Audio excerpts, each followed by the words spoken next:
Welcome everyone along to our meeting tonight. To start off the meeting, we will have our auditors do their report on the council financials. So I'll hand straight over to our auditors. Thank you.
Funds and 3.7 million financial assistance received as well.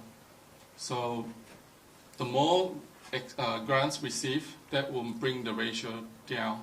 So you need to, this ratio is really to measure how much external funding that you rely on as a council. So to be exceeding that, so you need to have your own, increase your own source revenue. Next, unrestricted current ratio. This is specific for local governments and represent the council's ability to meet its short-term obligations as when the 4 deal. So in this case, the council has achieved above the benchmark, exceeded the benchmark. The benchmark is 1.5. The council has close to 5.5. Which is a good ratio.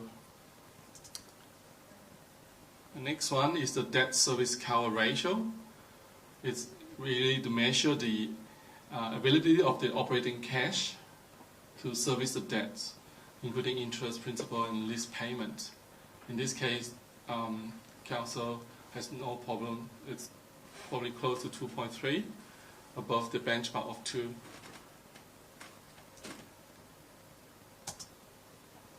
Next, rates, annual charges, interest, and extra charges outstanding percentage.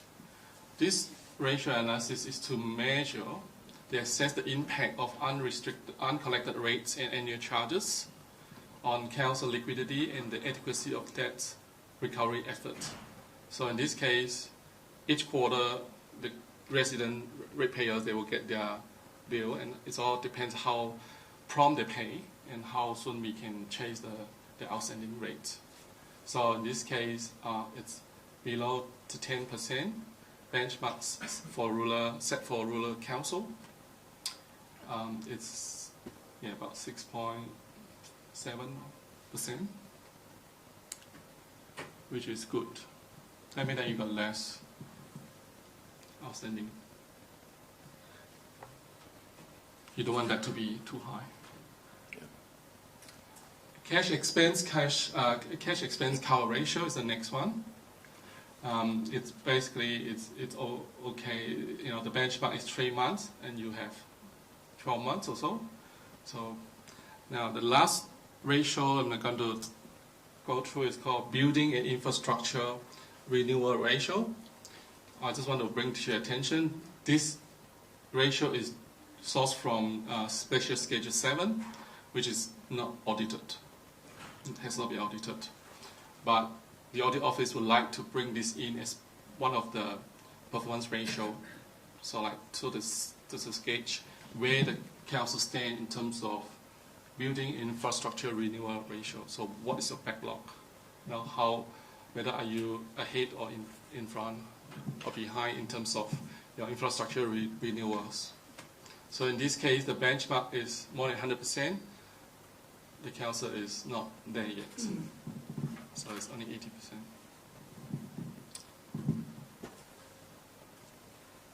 Now I'd like to comment the result is, I would say, fair, and it's the first year the council merged, so there's lots of technical issue in terms of trying to get the ITs, it's really a big effort for the finance team to supply the information, compile the financial statements, and so that we can sign off, or the audit office can sign off by the due date, 29th of November.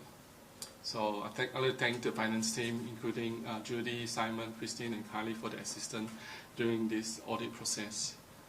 So with that, I'd like to see if there's any question about this report of conduct audit. Chairman, just one question in regard to Special Schedule 7. Yep. The Office of Local Government some number of years ago foreshadowed that would be auditable. There was a fair few ripples in local government and even larger ripples in the auditing profession as a result of that. All of that seems to have fallen in a heap. When are we likely to see Special Schedule 7 auditable? Or I'll rephrase that, are we likely to see Special 7 auditable, in your opinion? Given the disclaimer that I read at the start of this presentation. Yeah. So it's still in the ongoing process. You know, I think the audit office has not make it auditable, or the OLG has not decided. So there's no more update as far as when. So the timeline wasn't being flagged to us at all. So I do not know the answer, in short. So it has not been mentioned in great details about this. Any other questions? Okay, yes, John? Yeah, I was just going to say that last question, we can take that on notice and get back to you if you like. If you wouldn't mind, it's certainly been a big issue over the years, and certainly it's a bone of contention that the figures in many Special Schedule 7s are largely unsupported by evidence. Yep, okay, well, we'll take that on notice and come back to you with an answer. Thank you. All right, so Tony, I'd just like to quickly introduce John Thompson, who is going to be the engagement partner representing PRECINCT to service the Hilltops Council from this financial year onwards. So, John, would you like to just come forward to say a few words, introduce yourself? Probably no more than 2 minutes, because we got a long agenda ahead. Thank you, Chang. So I've been with Crowhawth. I'm another partner in Crowhawth, Central West. I live in Orange, but based in Dubbo, Bathurst office. So I sort of look after the eastern half predominantly. Been with Crowhawth for about 5 years. Prior to that, I made a tree change to Orange. Prior to that, I had my own business for about 10 years, so I did auditing and business services. Really fully appreciate the fact that, you know, the value document at the other end is really the report and the management letter and things like that for council. So that's certainly an area of interest of mine, and we'll sort of make sure we can continue to feed that information through as we work with the audit office. But it's a good relationship. This is the second year working with the audit office, and I think there will be a lot of value there in terms of performance audits and other things and comparisons that they can bring, so councils can look at other councils and really see how they're benchmarking, because these sort of ratios are OLG ratios. Yes, they've got, you know, obviously they can add value, but I think that performance audits and areas of particular interest that the audit office will be performing, will be of interest for the councils, and you can really see, you know, they'll be setting benchmarks and performances and seeing where you're at. So I look forward to working with you this year for the 2018. John, just one question there. When those figures come out, are they likely to be aligned with the Fit for the Future figures that were originally pushed out by the OLG pre-mergers? Yeah, look, we, a bit like the previous answer, we're not privy to a lot of that yet. Okay.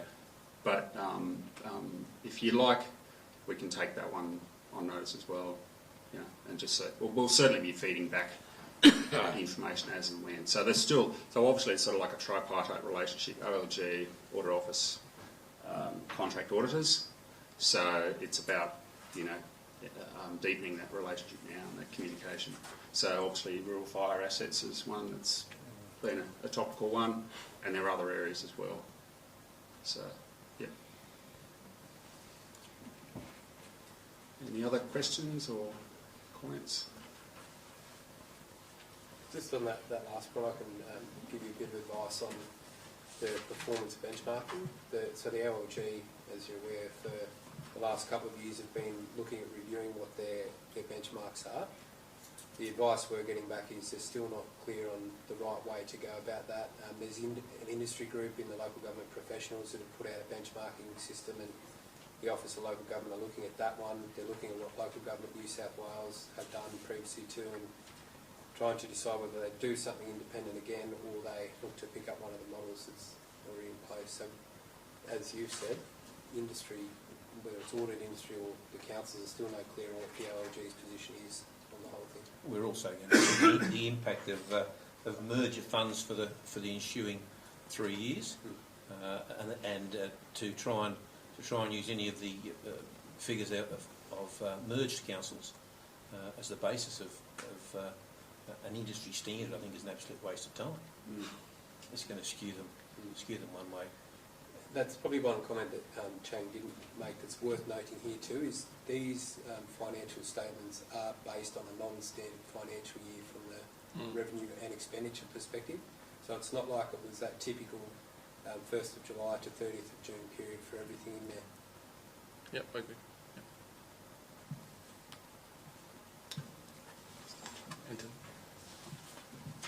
Thank you.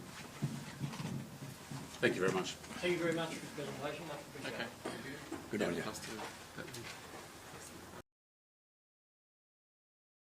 Okay, ladies and gentlemen, councillors, it's 5:30, so it's time to open the meeting. Firstly, we'd like to acknowledge the traditional owners of our land that we meet on today, the Wiradjuri people, and pay my respects to their elders, past, present and emerging. The meeting this evening is being live streamed by Council and recorded and published in accordance with Council's live streaming and Council meetings policy. So basically what that means is for members of the gallery, if you're speaking in the open forum or any comments made during the meeting that's been live streamed, and it will be audible to everyone. So I would just take note of caution to everyone to be aware of that fact. The chair of the meeting does have the right to cease live streaming if he believes it's necessary. And with the crowd in attendance, I should point out that in the case of an emergency and the evacuation order is out the door, to the left, to the right, to the main street, and await further instructions from there. Hopefully that won't be needed. Before we start the meeting tonight, we have a number of speakers in the public forum, and the first speaker I would ask to come up.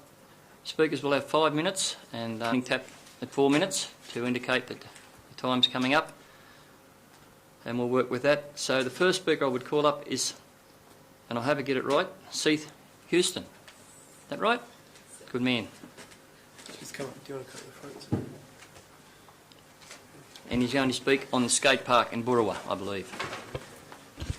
Must be down. Big strong voice, mate. Big strong. In there. Hello, and Right, that's it. I'm Seth, and I think that adding on to the BOOROWA skate park would be good for the town, because we could hold skate competitions and stuff like they are doing over in Harden, and for the riders and everyone in town to use it. What in particular would you like changed? Or just add it on sort of over to the back of it more, a couple more ramps and stuff. So, Seth, I understand then you would be asking Council to investigate the matter and hopefully allocate some funds towards increasing the size and the different activities at your skate park. Is that correct, mate? Yep. Okay. Anything else you'd like to ask to the councillors or suggest to the councillors? Don't be nervous, mate. We're all here, we're all nervous, so it's all good. Not really. No? Okay. All right then, thanks very much, Seth. And, Well done. We'll take on board your comments and we'll see how we go and we'll get back to you. Righto, thank Okay. you. Thank you. And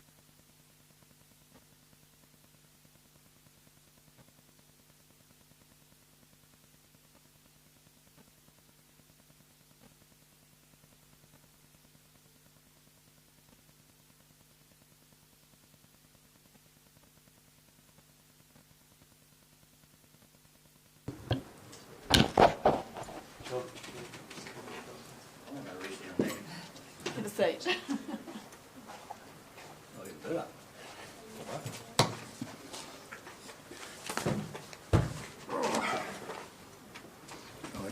It's a knee breaker, isn't it? Mr Mayor, Councillors, before I start, I don't think that financial report was exactly a big flying gold star, actually, but that's not what I speak about tonight. Mr Mayor, Councillors, I'll speak tonight on the reduced opening hours that have been advised by Young and Harden landfills. The hours that have been provided are in no way commercial operator friendly and do nothing to promote Young and Harden as a business hub.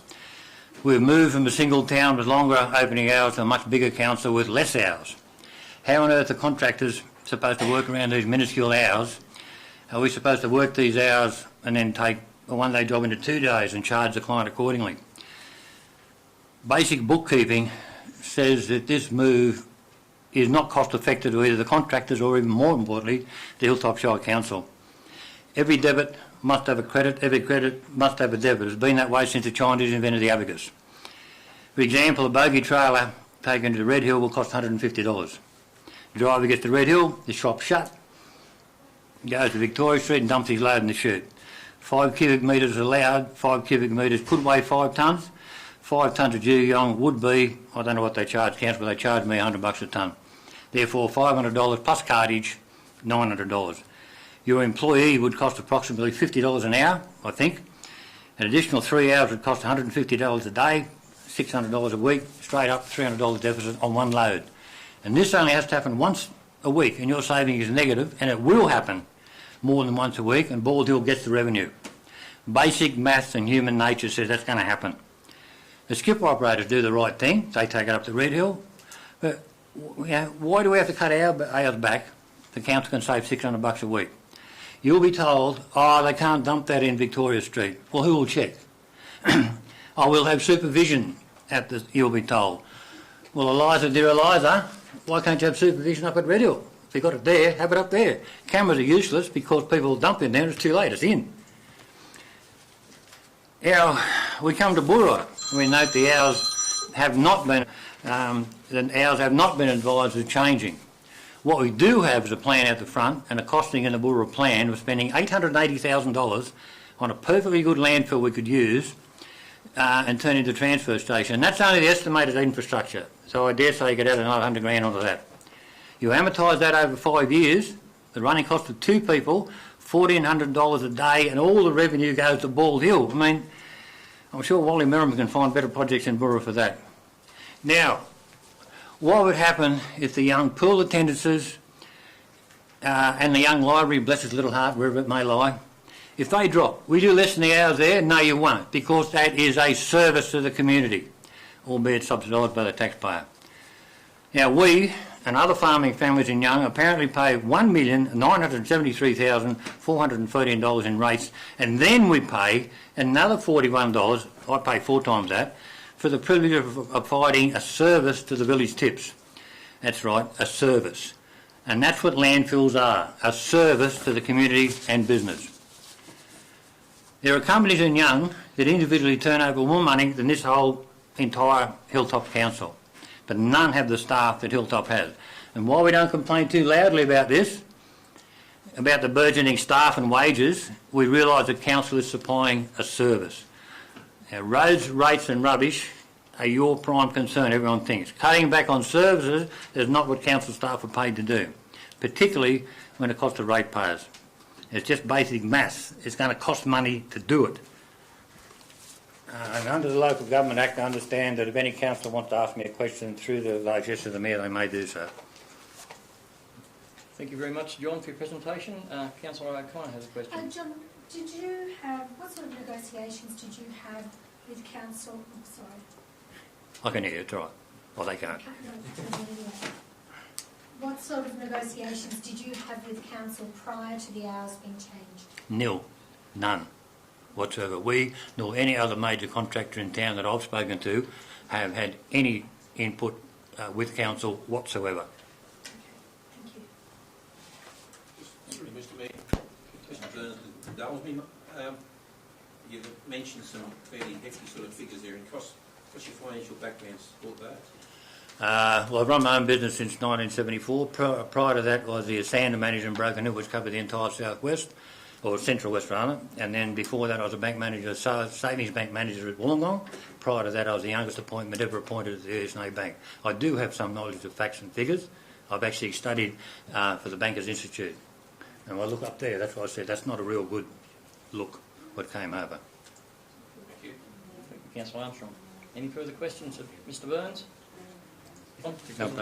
And just one thing, I would commend the Mayor for the adroit way he handled that young fireman's shambles. Thank you. Okay.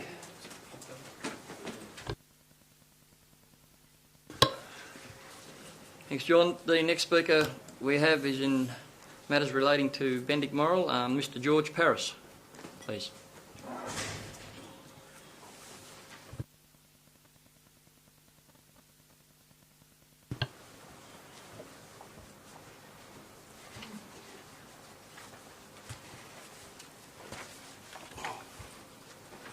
Same thing, George, in 5 minutes. I'll let you know when the floor's up. Okay, fine. I've been requesting for the people of Bendick Moral, the village, conducted a petition. The village conducted a petition for presentation to the councillors. The GM confirmed in the witness that the petition had been presented to each and every councillor for consideration. I request the councillors respond to the people's request contained within the petition. There is a request of small modification, food preparation building to be changed to a restaurant and food being prepared by an experienced cook. This will enable compliance with the Food Safety Act. An office to be turned into a small convenience shop for the daily needs, bread and milk. The villagers need a place to meet and discuss items of interest, have a coffee, and say a slice of cake. The model can be presented to Council 5 times, each time being returned by Council requesting more information. The environmental consent is required and not a construction certificate. The New South Wales Planning Act calls for a Council to terminate the application within 42 days of the submission from the documents submitted. Council refuses to do so. The GM has refused to allow the modification to be presented to the councillors at an open meeting where the people can consider the councillors' views. Other issues, the council have refused to issue an occupancy certificate for a completed house within the development. The reason the power is not connected. The council refused to allow the use of a generator temporary until the GM signs forms required by the power supplier. GM says the power supply relates to the 14-lot subdivision, not the house. The house is lot 8 within a subdivision. The period now exceeds 8 months. The GM still refuses to give reasons why he will not sign the forms. The GM refuses to verify a stop work notice issued by Council. It is unclear as to which consent it relates to. The GM refused to clarify. GM refuses to confirm if Council requires street lighting or not. The street lightings are within the consent order and require street lighting. The access road to the completed house is required. The GM has stopped the construction of the access road, no reason given. The previous GM confirmed that it was within the DA and the construction certificate for the house. Instructions by council staff and consultants without the knowledge of the owner. Previous GMs have instructed council staff that all instructions must be in writing and given to the owner. The current GM has overruled this order. A bit more. GM has stated, should a councillor discuss development with the owner, a conflict of interest occurs. Clarification is required. It is requested that the councillors investigate the matter and discuss with the people of the village. The people in the village want to know what's happening. I hope the problem can be resolved between the parties without the need of legal costs being incurred. I consider an open with a GM and a councillor representing people, the whole matter could be resolved. Thank you. Okay. Thank you, George. Look.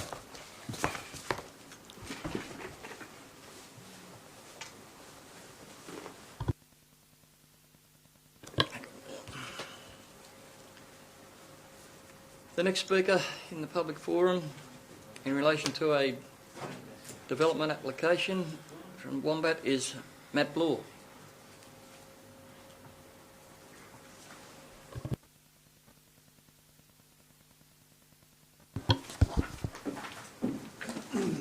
Thanks. Hi everybody. Thank you for letting me speak. My name's Matt Bloor. I'm here to talk about a proposed dwelling on a block next door to our small farm at Wombat. The block is owned by my sister, who was intending to build a house on it, but unfortunately she's changed her mind and let her DA lapse in 2014, and to my knowledge had any existing title extinguished in 2016. I understand that the block in question is to be sold. Now, I'm here to oppose any dwelling on this block on lot 220, and not lightly, I must add, as I'm not one to oppose or interrupt with anything to do with others, especially when it's my family. It makes it very difficult for everybody. But I must put that aside in this instance and deal with the issue as I feel it will have far-reaching consequences for our family farm and its ability to produce income. I'm hoping everybody's read the correspondence that I addressed to Council on this matter in 16th of October 2017, as it's got more detail of the background of our farm purchase and capital that we've invested in our business so far. But basically we have a relatively small holding for our area, and we need to utilise all our land. Any dwelling that compromises our ability to do this is a liability to us.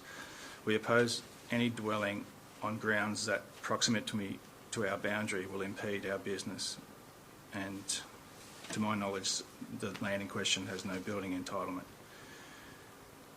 Again, I don't like rocking the boat, but I feel compelled to do this, and I don't particularly want to, but we have had free-range pigs on our property for over 10 years, increasing this enterprise, and I understand there's an exclusion zone from neighbouring dwellings for odour reasons.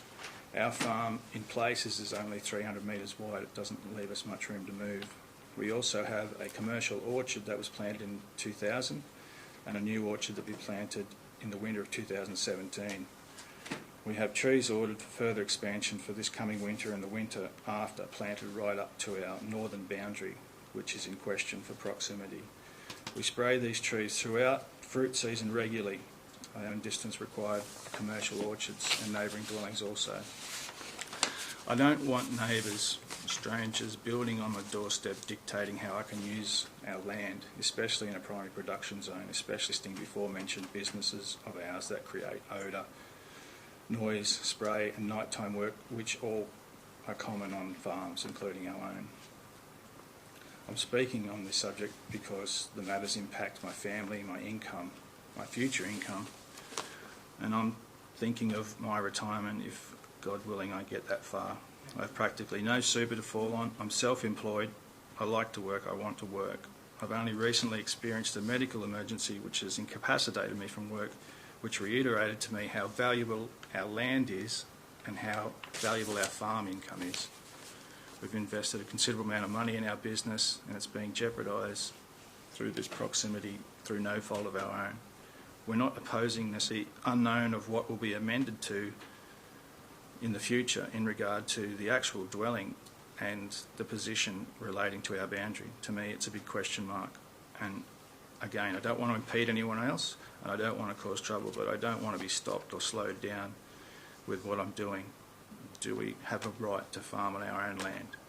This is why I've come here today. Thank you for your time, and not to cause trouble. Much, Matt. No worries. Thank you.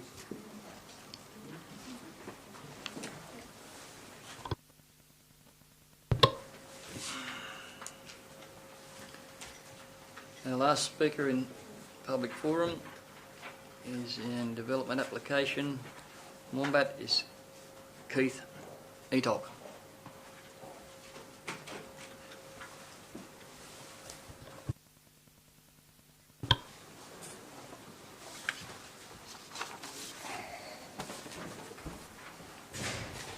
Thank you, Mr. Mayor, councillors. Item 1827 has been approved in principle by the Department of Planning and the Council. I believe Mr. Blaw's objections have been addressed in writing by the Council, and tonight I don't believe he has put forward anything that is of a planning nature that would prevent the application from progressing.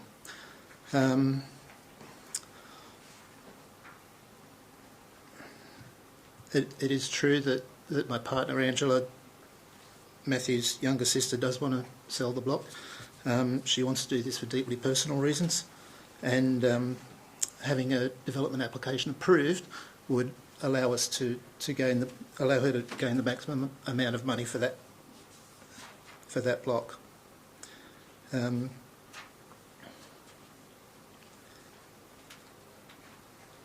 Matthew has had a commercial interest in the block for several years, and he's been leasing it from Angela on a regular basis, adjusting his sheep and doing strip grazing on the block. And I'm of the opinion that he's looking to he would like to purchase the block, but at a cheaper price, and that would be achieved if the application was not approved. And regarding boundaries, etc., I believe being a 40-acre block, there's more than ample land to build a dwelling, which would still suit the the use of Matthew's land that he would like to achieve. It could be literally placed anywhere on the block. So given that it's already been approved in principle by the Department of Planning, it's been approved in principle by the Council, I'm just here to support the what the Council recommends. Thank you. Thank you very much for your presentation.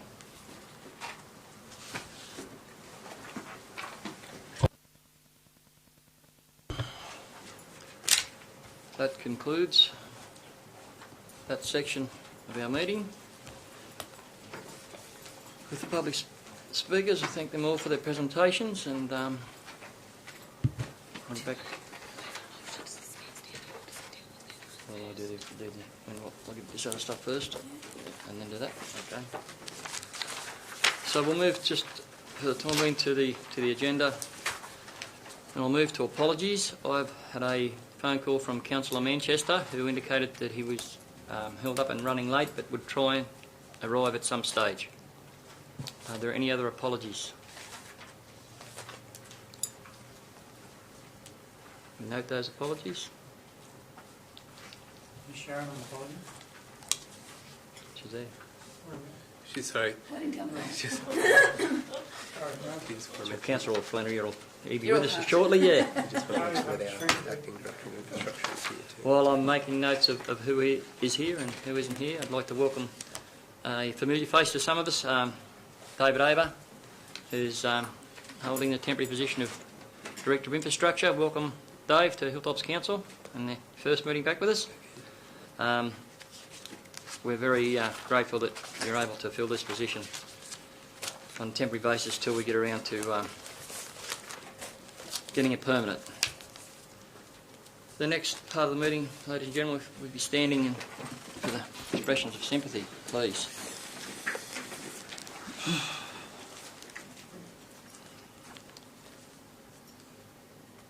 We stand for the sympathy of expressions for Jennifer Ricketts, Thora White, Jennifer Malloy, Enid Nolan, Carol Caldwell, Guyan Sanford, Catherine Vincent, Michael Boyle, William Keane, Ethel Thomas, John Marsh, Arnold Gladeville, Christian Sussie, Thora White, Angelo Laghi, Barry Close, Eric Hopwood, Leslie Mason, Nancy Smith, Enid Muir, Marie Donahue, Wayne Galvin, Pauline Johnson, Patricia Gibson, Colin Chow, Heather Cowden, John Wade, and Nick Dewar.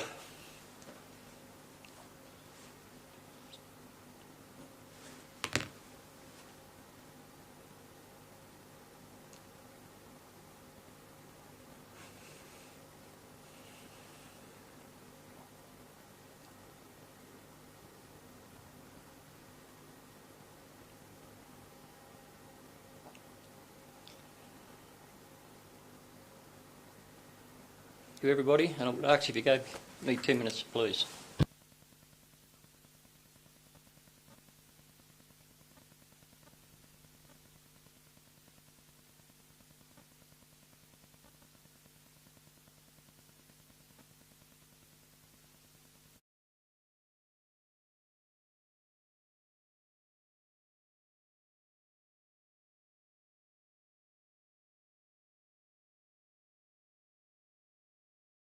Councillors, could I have a motion that we move those matters that were addressed in public forum forward, please? Move Councillor Armstrong, thank you. Councillor Stadmiller, thank you. All those in favour? Aye. Again, so be it. So I might hand to the General Manager, please. Thank you, Mr Mayor. I might get the Director of Sustainable Growth to come up and talk to the DA that we're referring to, which is item number, let me get this one right.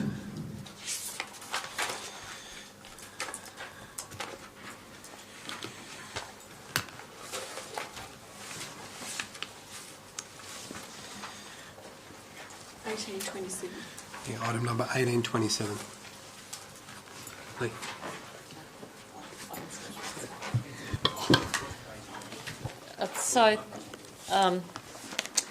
This matter is a matter of a dwelling, an application for a dwelling on an undersized allotment in Wombat.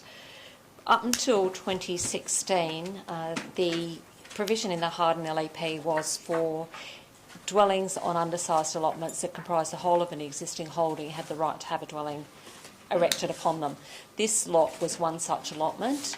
That clause sunsetted in February 2016, so it was 5 years from the introduction of the LEP in 2011. What that clause allowed for was those that hadn't acted on that right to have a dwelling on an undersized allotment had 5 years in which to act. Nonetheless, the LEP still has a provision in it where people that have undersized allotments can make a submission under clause 4.6 of the LEP to have dwellings erected on undersized allotments or do development in contrary to the development standards within the LEP. This is one of those dwellings, or this is an application under that clause. So just for a bit of background, there has been 2 previous applications for a dwelling on this property, which have either been lapsed or not acted upon. So recently we received an application for the construction of a dwelling under clause 4.6 of the LEP. As the previous speaker alluded to, that needs concurrence of the Department of Planning. So in this instance, the Department of Planning has given their concurrence. Environmental Services staff, Sustainable Growth staff has assessed the application in accordance with its siting on the property and the surrounding land uses, and have deemed that it is possible to have a dwelling on this site. To address the gentleman, Mr. Blaw's concerns, you will note that there is a site plan included in the council report that says that the boundary setbacks are 95 metres and 140 metres, which is considered sufficient for spray drift. The issue of odour does require a little more setback. However, the management of agricultural activities so as not to cause disturbance to adjoining property owners is one that's come before this council on numerous occasions and comes down to land management and farming practices. The recommendation in the report is for approval based on the plans that have been submitted. If there was a modification made to either relocate or alter the application in any way, it would come back before council for determination, as this would be a resolution of council should it be approved.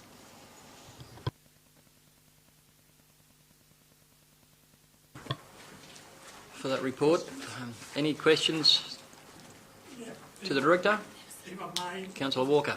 Yeah, just point of clarification, I may have missed it somewhere. What's the area, the safety width for spray drift? Through you, Mr Mayor, I believe it's 45 metres without trees, reduced to 35 metres with trees planted in accordance with the former Young Council policy. Any further questions of the Director? If not, thank you very much for that. Councillors, the recommendation, I presume everyone's got it in front of them. Yes, I'll move that, Mr Mayor. Moved by Councillor Wallace, thank you. Seconder. Councillor Stadmiller, thank you. It's been moved and seconded. All those in favour? Aye. Again? Carried. So be it. Do we have to record them votes? Yes. We do. Yep, yeah. So it was unanimous. Thank you, councillors. I think that's the only one that's still current in the chamber, so we go back to our normal run, and if you bear with me, I'll go back on my iPad back to another section so we can find where it is. I just make a comment to that, councillors, that hopefully that we won't have to go through this where we've got 5 or 6 different parts to a meeting. And that's all I'll say at this moment.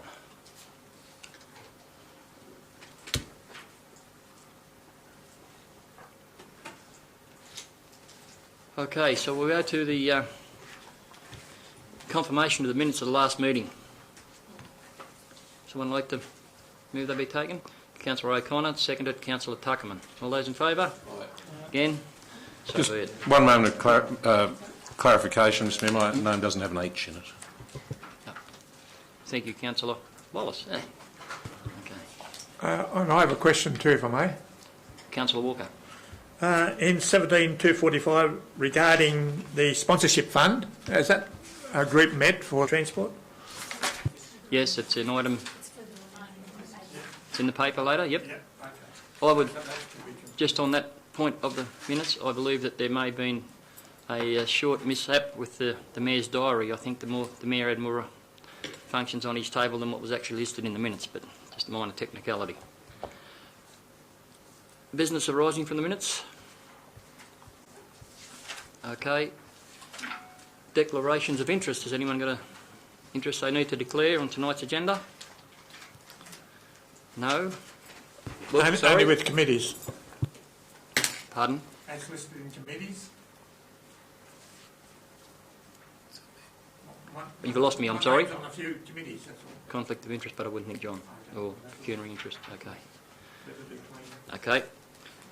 Mr Mayor, in relation to the business arising, has there been any more correspondence from state government regarding funding for the overrun of expenses during the administration period? I'd change the terminology. I wouldn't use the word overrun to start with, but yes, the answer is no as far as written correspondence is. The answer to verbal, I spoke to the Deputy Premier last Saturday in Grenfell, who approached me in regard to the matter, and again gave me his personal assurance that himself and the Premier were taking care of this matter, and that I knew not to be concerned. It will happen. So I thanked him for his assurance. On Friday night just past, it was a Saturday before, sorry, last Thursday, Friday, I was in Canberra at the Canberra Region Joint Organisation and dinner, and the Deputy Premier was the guest speaker at that function. He again approached me after that, and we had a conversation about that again, where he assured me, and my response was that I've had all the assurances and I understand that, and when I give my word I usually follow it up, John, and I hope you do the same. I just haven't received anything in writing yet. So, again, you take people, state politicians, on their word. He assures me that it will be looked at. So, I'm comfortable with them assurances, but the answer, Councillor Flannery, in writing is still no. It would be good if they'd consider it before they spend $2 billion on new stadium. I couldn't agree more. I couldn't agree more. Okay. But I can assure you it's never far from the conversation whenever I'm in the room. And it's being raised by them, which is warming to me. Mayoral minute, there is none. Notice of motions. Mr Mayor, I've got one very late question, sorry. Councillor Armstrong. Is the sales of the properties in Green Place proceeding? Through Mr Mayor, the answer to that is yes. The contracts have been exchanged, and I think we're still in the settlement period. Is that correct? Yeah. Thank you. Notice of motion? No. Notices of rescission? No. Before I go to the General Manager's report, I might go around the councillors for any councillor reports. And again, once again, I've distributed the Mayor's diary by hand before the meeting. I do apologise. I had all great intentions, but I have been a bit caught up. And I thank you for your consideration in that matter. Councillor Tuckerman. Yes, thank you, Mr Mayor. During the months of January and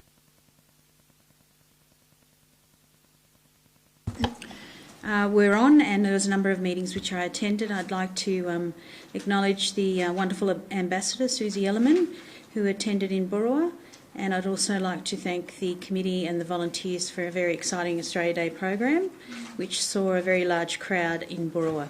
And of course, congratulations to all the award winners and who were acknowledged on the day. It's fantastic. Also attended the Community Strategic Plan stakeholder meeting, and I must congratulate the staff for the very productive day and most importantly the unbelievable attendance to the event of many government and non-government agencies. I don't think that's ever been seen before in this region, and it's fantastic that they're attending and partnering in the delivering of the plan. I'd also like to thank the Community Transport team for hosting councillors and briefing those that were there on some of the initiatives and grants being applied to deliver a transport to the Hilltops region. Particularly like to thank the many volunteers that assist to deliver community transport in the region, and also flag that there is a dire need for more drivers in community transport. I was also delighted to be invited to a cheque presentation by the BOOROWA Rotary Club last Friday evening. And these cheque presentations were done to a number of local community organisations. The BOOROWA Rotary Club in July last year opened a community op shop, and members of the community had become very aware of the usable items that were being dumped in the tip, and they were very concerned about that. Over 53 volunteers assist in running the store, and their hours worked are tallied, and the funds that are distributed are to the charity of the choice of those volunteers. In 6 months since opening, the store has gone from strength to strength and have just distributed over $12,000 to 8 community organisations. I wish to congratulate the Rotary Club for their foresight and vision, and the volunteers for making this such a success story. They have now renewed the lease and are expanding their operations, so congratulations. Thank you. Thank you, Councillor Tuckman. Councillor O'Connor.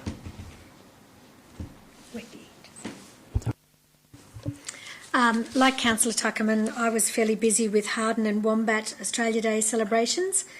We had Mark Warren, who was excellent. He, particularly with the younger generations, he really made a big effort to be part of the celebrations. I only got to the JUGIONG Progress Association meeting in December. I was at the Harden Community Business meeting, which was very productive. There were quite a lot of consensus items that came up that people were really keen to work on. Attended the meeting of the BOOROWA Community Garden with Councillor Tuckerman, and I've had quite a few things in Harden with people re their concerns. Councillor Stadmiller and I opened the Parliament at Trinity Catholic School in Murrumburrah on Monday. Can't remember, sorry. And I presented at Rotary my first 100 days as a councillor in Harden. And at the moment I'm organising the International Women's Day event in Harden, which will be on Friday the 9th of March. Meetings as minuted, and I also had quite a few meetings with different constituents, and much of that will come up in the business papers. Thank you, Mr Mayor. Main issues that, look, I haven't actually been to any meetings during January and February. I've attended 4 meetings with the HRDC, which have all been very productive, and they've been a big contributor to the Community Strategic Plan and have reviewed the Economic Development Plan. There's a number of issues there. They're looking for, from Harden's perspective, and I guess from the greater Hilltops perspective, acknowledging that there's a lot of opportunity out there now if we can put that Community Strategic Plan into place. As the Mayor would be aware, there's issues to be resolved or dealt with regarding the sports funding and agenda items at Harden, so there's a number of groups working on those. More broadly, I've had feedback and I've spoken to the General Manager about Rye Park Road. It's been variously described as a death trap, a disgrace. It's had a lack of attention for many years. The general response has been that Council's trying to avoid spending money on it until the wind farm goes ahead, but 2 truck drivers in particular have said to me, we'll be reading headlines in the paper soon if something's not done, so that's a grave concern, and I think Council wants to act on it pronto rather than trying to save money. We've got an obligation to the people who use it that they can travel safely. mains flushing in Boorowa caused concern because there's water restrictions in Boorowa, and the General Manager did provide feedback to me that there were, I wouldn't say safety issues, but there were issues with the water that had to be dealt with, so to flush them, but there were a couple of residents that were concerned about having water restrictions while they saw megalitres of water going down the main street. That's probably the main issues. Thank you, Mr. Mayor.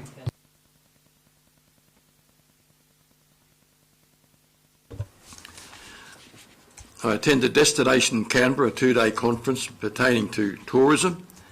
It was mainly about China, China and China. 78,000 taxis in Beijing. They don't use BPay or PayPal or Facebook over there. They use 2 other medias. One claims 380 million hits a day, and another one has 1 billion users. So the theme was that if we want to advertise and promote our part of the world or any part of Australia, that's where you do it. 1 billion members. So it was very successful, and did a lot of networking there, and it was run very, very professionally. Went to Picton the next day to Lachlan Regional Transport Committee meeting at Wallandilly Council. That's a railway-orientated committee. We discussed the Maldon to Dumbarton line, the reopening of that, also Blaney to Dumundrel, and I pushed hard regarding the Harden Railway Station, which is unmanned and a disgrace. It's supposed to be the gateway to the new Hilltops. Well, not supposed to be, it is the gateway to the new Hilltops. The Harden Railway Station, the only operational one on the Sydney-Melbourne main track, and it's absolute disgrace. So a letter's going to be forwarded to the Minister regarding that from the committee. She attended the JUGIONG Advancement Committee, Murrumbidgee Local Health Advisory Committee, the hospital in Harden meetings, 2 attended there representing the Hilltops. Attended the Coast and Community Transport Services meeting in Young. Community meeting regarding the library at the Carrington Park. The Mayor answered many questions, some very hostile questions, and I must congratulate him because he did a good job in answering those questions. Progress Association Gaylong, attended that meeting. We've got the Chairman, Bill McGaskill, here tonight. It's good to see Bill attend the meeting, and he comes to most of our council meetings. It's a very active little committee out there. Healthy Harden, 2 meetings in Harden representing the Hilltops, committee that I've been appointed to. A dinner with the Australian Day Ambassador and others on the eve of Australia Day in Terracotta in Harden. Attended the Australia Day celebrations in Newson Park, Harden, and Councillor O'Connor did a good job there, real good. Some Rotary members and I last Thursday visited the Harden railway station. It's, as I said, a disgrace. There's umbrella grass up to your neck in that undercarriage, but there, it's just a disgrace. So on Australia Day, which is this Sunday, the 4th, not Australia Day, Clean Up Australia Day, this Sunday, the 4th, we've got a group together of Rotarians from Harden, Murrumburrah, and we're there at 7 o'clock with bags and brooms and give a good clean up. That's it for me, sir. Thank you, Councillor Horton. Councillor Armstrong. Mr. Mayor, meetings as minuted. In addition to that, I also attended the public walk, the library information session conducted in Carrington Park, and I would like to shadow Councillor Horton's comments in regards to the way the Mayor conducted his responses to the comments. Australia Day, certainly I also would like to thank the Australia Day Ambassador Zoe Naylor for the fantastic job done at Carrington Park, and my congratulations to all the recipients of the awards. The CSP workshop, which was once again a fantastic roll-up for that, and on top of that, constituent interviews ongoing. Thank you very much, Councillor Armstrong. Councillor Rolls.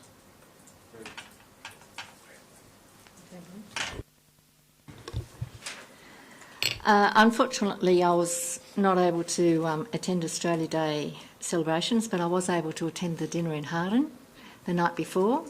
And once again, congratulations to Rita for a very pleasant night and an opportunity also to meet many of our constituents that I might not ordinarily meet. I've attended the Grants Committee, as already commented, and I was part of I went to the Community Transport Team morning as well, which was very informative and gave, once again, an opportunity to meet another area of our community and the work that they're doing. I also attended the Hilltops Connect at Wombat, and I'd like to congratulate Michael Tomlinson on a group of business people over that area together, and also representatives of state and federal government who might be able to help in furthering business and the economic plan within our region. And it was great to see so many of young people who are having a go and also building businesses within our region.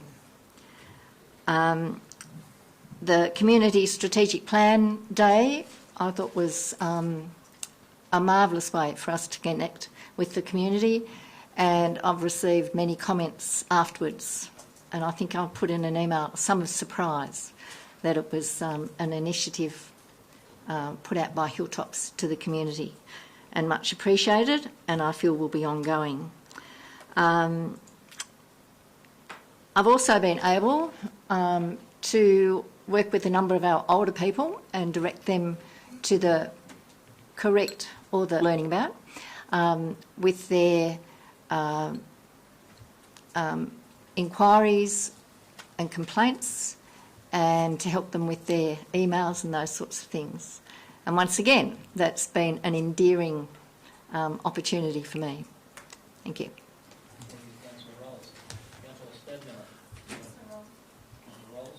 Oh, sorry. I was hoping to be more involved with Councillor O'Connor on Australia Day, except for the birth of my first child an hour and a half before it turned into Australia Day. So I managed to duck around and get the required supplies and get back to Young Hospital. It would have been very unpopular if I didn't attend the hospital in place of Newsom Park that day. Since then, I've been dealing with Country Rugby League in my capacity as a councillor, and concerns that they had over McLean Oval regarding the holding of representative matches in the middle of March. I believe that issue has been resolved between Country Rugby League and Council.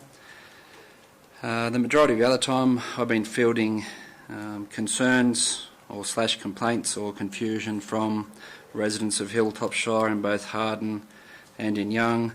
Some of the issues have been driveways, Carrington Park, stench from the sewers in Neil Street, possible damage to foundations to Neil Street buildings. We're working through those, and no doubt they'll come before Council at some stage.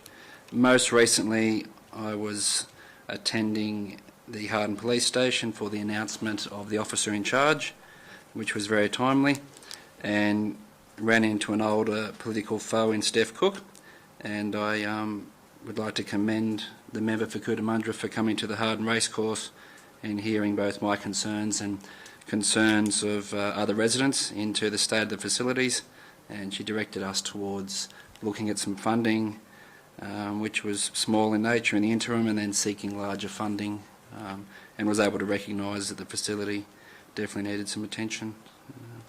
It's about me up to here. Thank you, Mr Mayor. Just meetings as minuted, and I'd just like to echo Councillor Tuckman's sentiments in relation to the Community Strategic Plan Stakeholder Forum. I think it was an excellent day, well received, and the staff did a wonderful job in putting it together. Thank you. Thank you, Councillor Wallace. And yes, it was remiss of me to miss at the start to congratulate Councillor Stedmiller and his lovely wife on their birth. I did visit to the hospital and caught up with them, and yeah, very exciting for you, and it's all in front of you. Good stuff. Look, as my diary said, there's a lot of places I went to. I did leave the Wombat Connect meeting off. I forgot I'd been there, but the couple of major ones was, of course, the Community Strategic Forum. I met with the Transport Group in Harden with Councillor Flannery. It was a very constructive meeting, and that leads on to a meeting that I've just left today, and I was a couple of moments getting here late today, was the General Manager and myself and a couple of people off the Freight Transport Alliance group that's called for Hilltops, met with the Minister for Roads, Maritime and Freight at 3 o'clock in Harden this afternoon, with our local member Steph Cook was also present, to take on board our concerns as a council and a region about prioritising what might need to be done in our area. The prelude to that is we've been invited to a Cabinet Ministers meeting in Goulburn tomorrow with our association with Minister Prugowd on the Goulburn side of things. So the ministers were out doing trips around the different regions having a bit of a look. So it was a great conversation we had this afternoon, and we pointed out some things that need doing, prioritising. We talk roads, bridges, the strong push and the strong conversation at the moment in that meeting today, and also in the meeting with Canberra Joint Regional Organisation in Canberra, was around the Blaney to Demodral rail line. There's some real positives coming out of that story at the moment. Things have turned around. There's some new people taking charge of it. A gentleman by the name of Ken Gillespie, and we met in Canberra last Thursday night, and Harry Henderson approached me, and they're coming out to speak to us. They'd been out to speak to Bill West and some of the other people. There's some more people involved, and it's gone from a situation where I was ready to more or less say I think they'd shelved it on us, to the opposite. There is a real push and a real desire to see that happen, and the Minister emphasised that point today, that, well, you know, if you sit down and with the bureaucrats and do dollar for dollar, and it might not just at the moment be feasible to some of them bureaucrats, they believe by making this happen it will make itself sustainable once it's open. So there's some really positive news on that front, and I'm pleased to be involved with that conversation. And just as a little point to that, while we're in that meeting, my phone rang, and I just wasn't rude, I just turned it over and it was Bill West. So I just turned it off, and I just mentioned it to the Minister that Bill West was on the phone and he'd be interested in what we were talking about. And the Minister suggested that I dial him back and put it on speakerphone, which I did, which did no harm to our meeting at all in regard to Blaney to Demodral, because we all know Bill West is pretty passionate about it. So that was a great meeting this afternoon before I got here. So the rest of the diary, I attended a lot of occasions. Australia Day was a great day all around. I got to Young, Wombat. I didn't get to Harden there a bit early, but I got over to BOOROWA that afternoon and back to take our ambassadors out for tea. And Zoe, Nala and Chopper was an interesting meal, and yeah, he sits beside you and he's a massive man and he's really quietly spoken, and they enjoyed themselves. They were heading back, but they stayed an extra day, and my wife ran into them at a coffee shop on the Monday morning. They said, oh, we enjoyed it so much, and looking around they had a great time, so that was good. But and as I said, all the other meetings as are on that sheet. So thanks everybody for them reports. They're a bit long and over all of us, but we've had since December till the last day in February to catch up, so that's very good.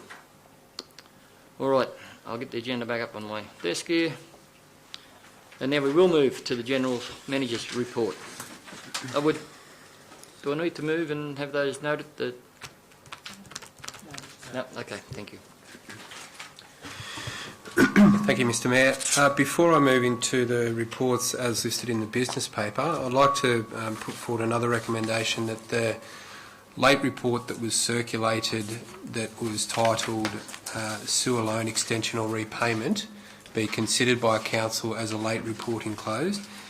The reason that this report is being put forward when it is and to be considered enclosed is firstly the information that was used to prepare this report was only received very recently after the business paper was prepared, and the reason that we're recommending that it go into closed is that it contains commercial information that shouldn't be made public. So recommendation to Council is that this late closed report be considered at the end of the General Manager's report in the closed section of the meeting for the reason that it contains commercial. Move, Councillor Walker. All those in favour? So be it. Thank you, Mr Mayor. Back to item 1801, Village Workshop Proposal. As councillors would be aware, one of the things that has been discussed by council since the election is the need to get out communities. There was some discussion about whether that be through having formal kitchen areas or whether it be through more of a workshop format. As you'll see included in here in the report, staff believe that there's probably more benefit to the village communities and council in gaining feedback if that interaction occurs not as a formal council meeting, which is far more structured than what we believe the intention of council would be in meeting with those villagers. So you'll see included in the report here, we're recommending a proposed schedule of village meetings that have been put together in alphabetical order basically, and that would be a one workshop per month commitment until we've moved through the villages. So recommendations there. So moved. Moved by Councillor Walker. Yeah, I'll second that, Mr Mayor. I think it's an excellent idea. Yeah, Mr Mayor, could I just come in there? Councillor Horton. Look, it's a great idea, the village workshops, to update them. There are 15 of them in total. The last meeting will be at Wombat on July the 17th, 2019. That's 16 months, almost 2 years after the council was elected. And I believe we should condense those meetings and do them in about 8 months. 2 years is just saying we're not really interested, but we'll just go through the motion. And I believe that we should try and work at that. We do it a couple of months and knock it over in 8 months. And if we want to, do it again. So I'd like to move a motion, if I could, Mr Mayor. And you'd have to move an amendment to the... Amendment, sorry, could I move an amendment to the motion? That we condense those meetings from 16 months to 8 months.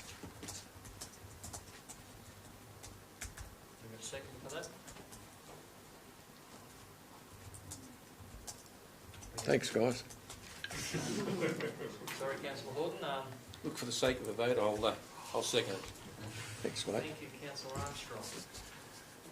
So we have a amendment to the recommendation that the meetings will be a great idea.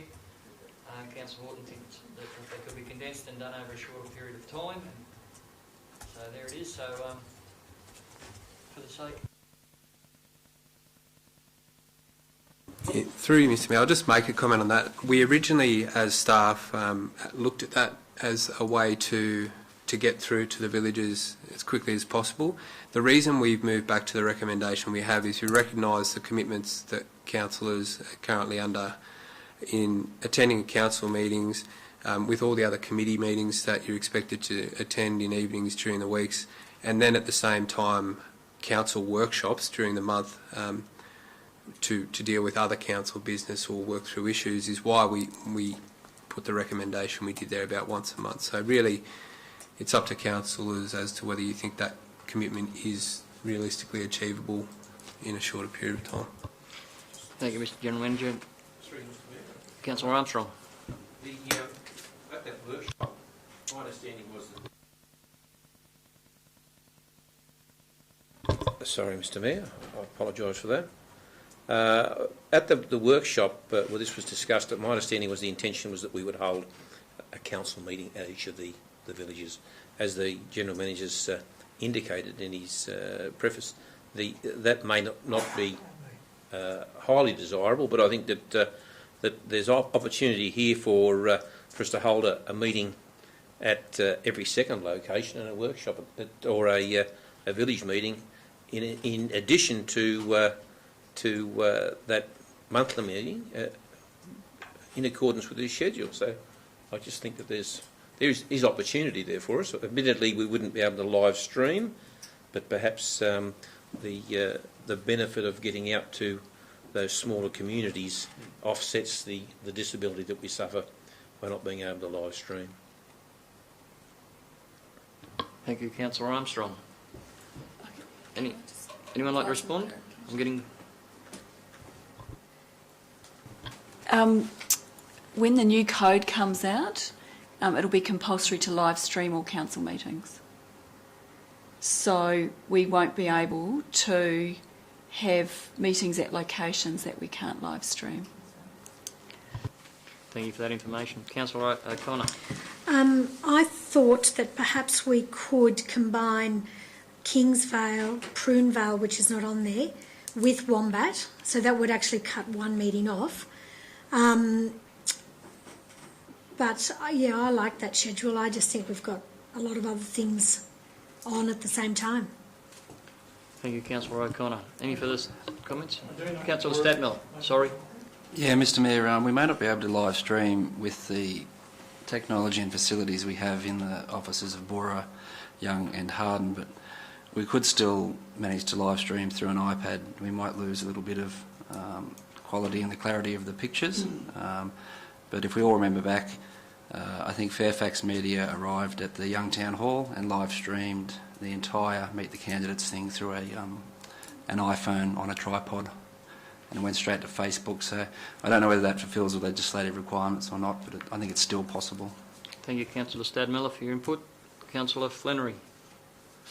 Oh, look, I do know that BOOROWA has 3 of their meetings in the mid to second half of next year, so perhaps without getting too bogged down in it, we should just mix it up in a random order, just do a random draw so that it's not so top heavy or bottom heavy or whatever. But I think to try and do it every second week, as would be proposed by Councillor Horton's, probably not realistic, really. Just perhaps a randomised order might be the only other suggestion. Thank you, Councillor Flannery. Well, at the moment, there's a recommendation there and there's an amendment being moved by Councillor Horton and seconded by Councillor Armstrong. If there's no further questions in regard to it, I'd move the amendment, which was to double up the number of meetings into time. So, all those in favour of that amendment? Those against? No. Carried that way. So, the amendment's failed. So now we get back to the resolution of the business, which is about workshops in the villages. On board the comments about council meetings, but that's not actually what's in front of us at the moment. Consideration, I imagine, could be given to that in a separate day, but I think for the time being I'd like to work on the recommendation that's in front of us in regard to the workshop proposal. So, Councillor O'Connor. I think that by doing workshops in each of the villages, it gives each village an opportunity to bring up issues that are integral for them. And I personally don't think we should be trying to have a council meeting, even though at least you'd get a meeting there. But I think it does give them the opportunity to say, look, these are the things that we think are important in our village, and they've got a captive audience. To that point, I agree with Councillor O'Connor, because if we were going to hold a council meeting there and run it to our standards, they up the front, and basically that would be it. Whereas in a workshop, we could be there, who can be there, and take on board and listen and have a conversation and make them feel part of that conversation. So that's why I'd just like to deal with what's in front of us here today. So have I got a move or a second for that recommendation? Councillor, that moved in second, sorry, before it was done. Thank you. So all those in favour? Aye. Again? Carried. So be it. Thank you. Just one question, Mr Mayor. I'm sorry to digress, but when council was elected, there was talk amongst council about doing some in regards to having a look at assets. A date was proposed at one stage, but there wasn't a lot of takers. I think it's important that we get out and have a look at what some of the assets are. So is that something that we can consider in the future? I'd put it to you that staff could look at trying to arrange something like that. I can, on my own personal behalf, I've been endeavouring to do that, and it's a big task, all right. But I would suggest we could note that with staff, that they further look at maybe organising a bus tour and going around and looking at our major assets. Yeah, Mr Mayor, a couple of dates were suggested last year by Stephanie, came out different days and different dates, and a lot of the councillors didn't reply to that, or they weren't available.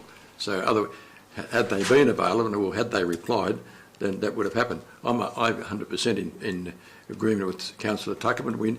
I don't know some of the roads when you're talking about roads here and roads there. I know them now in the former Harden Shire, but BOOROWA and Young would be great for me to go around and see the various happenings there, and landmarks and infrastructure, so that at meetings, when we're talking about roads and things, that I know where I am.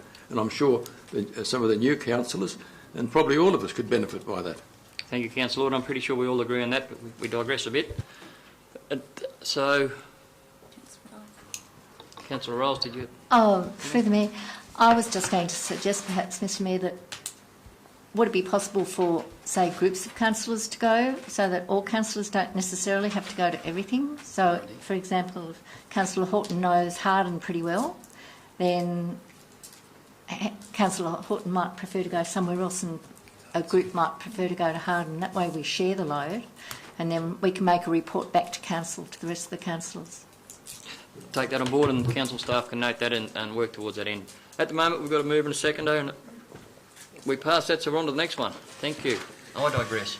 Yeah, thank you, Mr Mayor. Item 1802, I think it's been discussed, the success of the community forums in getting to where we have with the community strategic plan. You will note included in here is a number of submissions that came back in relation to the draft community strategic plan. The only other comment I'll make in addition to the recommendations is that it is the intention that some graphic design work will be done on this version of the community strategic plan to improve the aesthetics when we go through the delivery program and operational plan. So they'll be done in unison, so they align. But other than that, the recommendations are as there. Thank you for that. Council, see the report there and the recommendation there. So any comments in regard to that? Moved. It's moved by Councillor Walken, seconded by Councillor O'Connor. If there's no question, comment, Councillor Flannery. An additional dot point that council hold a similar day annually for the term of the council. I think that the feedback I've got was wonderful to get so many organisations there in the one room, that normally you get 2 or 3, but what council does to action it will be important, but also that will be further pushed by having the annual planning day or review day. It would be a review day because this is feeding into the strategic plan, but that was a very strong statement that I got, so it could be added as a dot point. But I understand your point, Councillor Flannery, but I don't know if the resolution is that we accept the recommendation that we accept the community strategic plan, and you, like a dot point added that, and that we hold a that it be reviewed annually. There's with the stakeholder groups. With the stakeholder groups. Councillors, we've all heard that put there. Would you like me to just add that dot point on before we put the resolution? Everyone's happy with that? Okay, thank you. Could that dot point be added, please? Just one comment, Mr Mayor. Councillor Armstrong. Report, this draft report to Council Community Strategic Plan, I get that there should be report to Council draft strategic community plan. The language is not perfect. Thank you, Councillor Armstrong. So if there's no further comments, all right, we'll ask someone who'd like to move that. I'll move that. Move Councillor Horton, seconded Councillor Rolls. All those in favour? Again?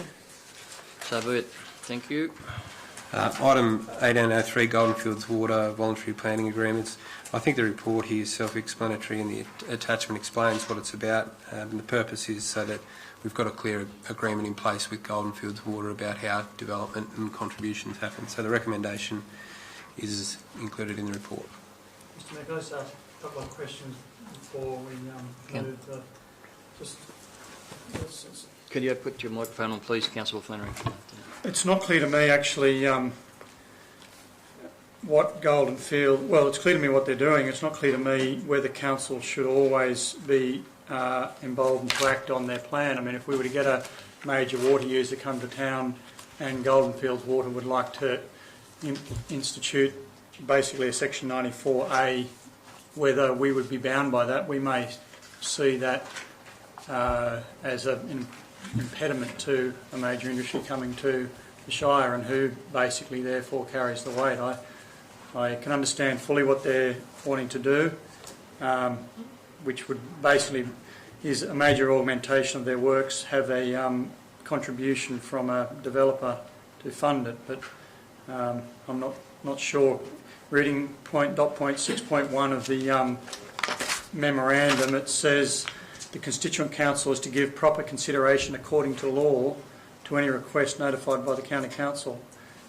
And according to law, what law, whose law?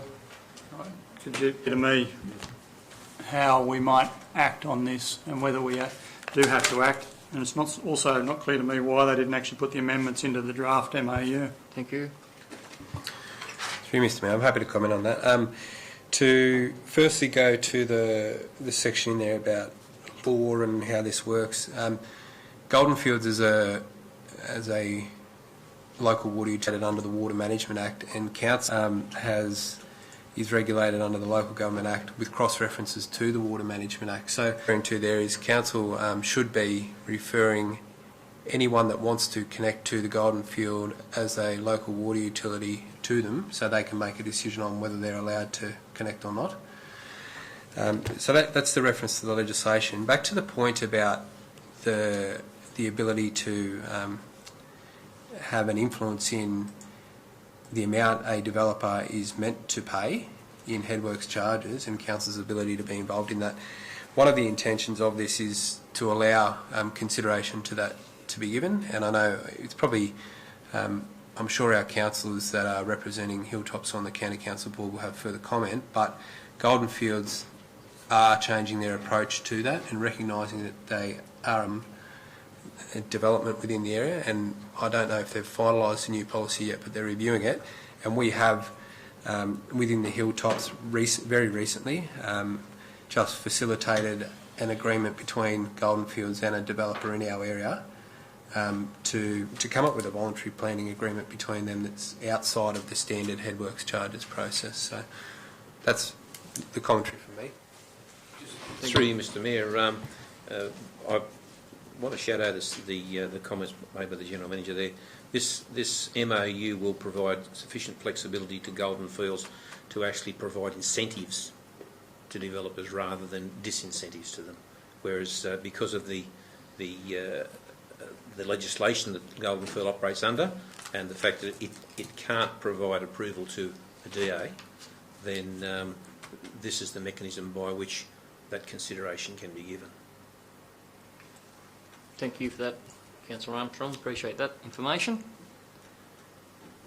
So if there's no other questions or comments in regard to that, I'll put the recommendation. Oh, we get someone put the recommendation. I'll put it. We're going to move her. Councillor O'Connor, seconded Councillor Tuckerman. All those in favour? Again? So be it.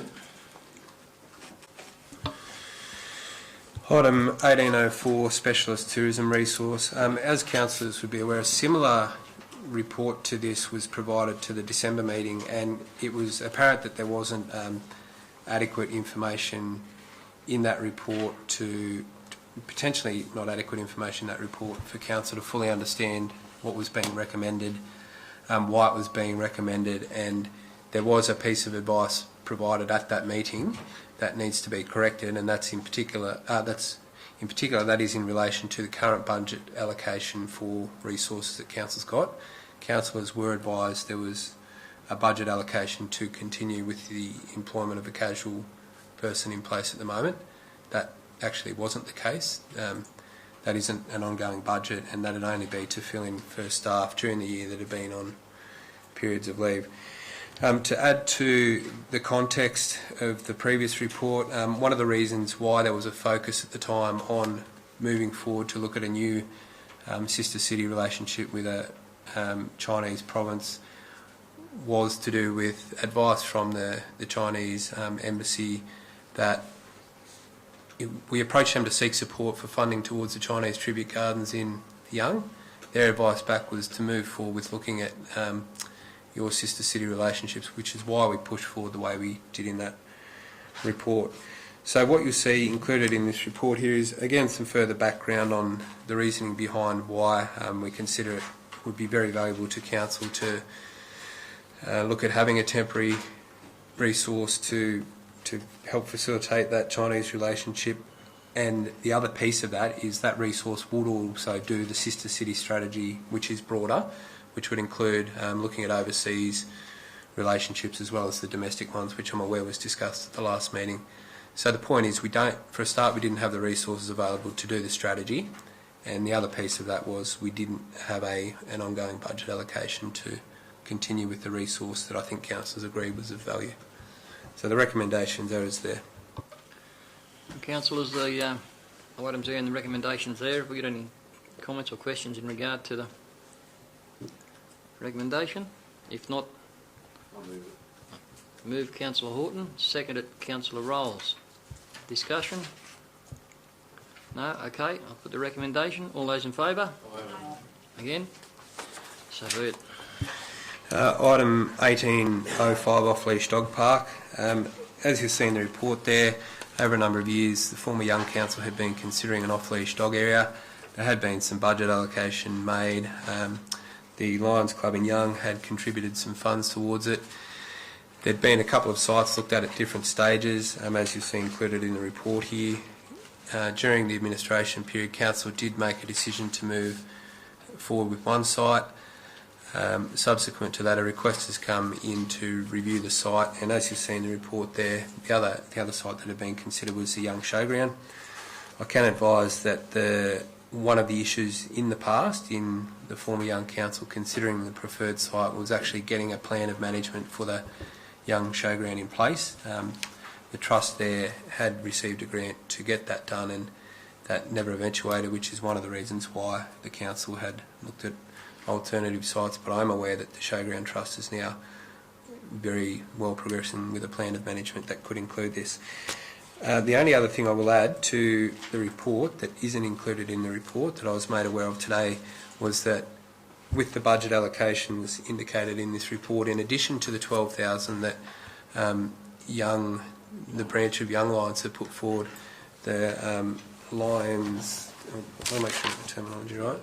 Yeah, there's another 12,000 being allocated in matching funds from the Young Lions, from the foundation. Lions Foundation. Yeah, Lions Foundation, yeah. So the recommendation is that Council make a determination on the site. We very much would like a decision tonight is the funding needs to be expended by the end of this financial year. Staff are well mobilised on this and have got all the quotes and everything to go. So looking for a decision on the site. Okay, councillors, you've heard the General Manager's report. Someone like to open the discussion? I have a comment on the matter, but I'll open it to the floor. Councillor O'Connor. Just a question through you, Mr Mayor. The Lions funding, did they get that dependent on a particular area, or is it transferable? My understanding that the funding is to go to an off-leash dog area. The of that, I would understand, would have no influence on the funding. And given that statement I just made, I'm not a member of the Lions Foundation, but that's my understanding of how the money would be. Through you, Mr Mayor, one thing I'll add to that is there is a grant component in there that you'll see too. One thing I would say, it'll be up to Council which way they go on their decision, but one thing I would say is if the decision is to go with the showground, then what I would like to see in a recommendation is that provided that the funds transferred across, it's up to Council as to which way they go, but what I'd like to know by the end of this meeting is if for something that's going to stop the funds being reallocated, we're still clear as staff on what the direction of Council is. Whether you want us to hold the project altogether or whether you're comfortable for us to move to the alternate site if the funds can't be used at the showground. But as the Mayor said, I hadn't been made aware by Lions of any reason why those funds couldn't be used at either site. It's not something that was advised to me. Well, question out of that, if I may. How do we read that? During this time frame, the Young Lions Club presented an offer to Council prior to applying for the funding for in the middle of the second page.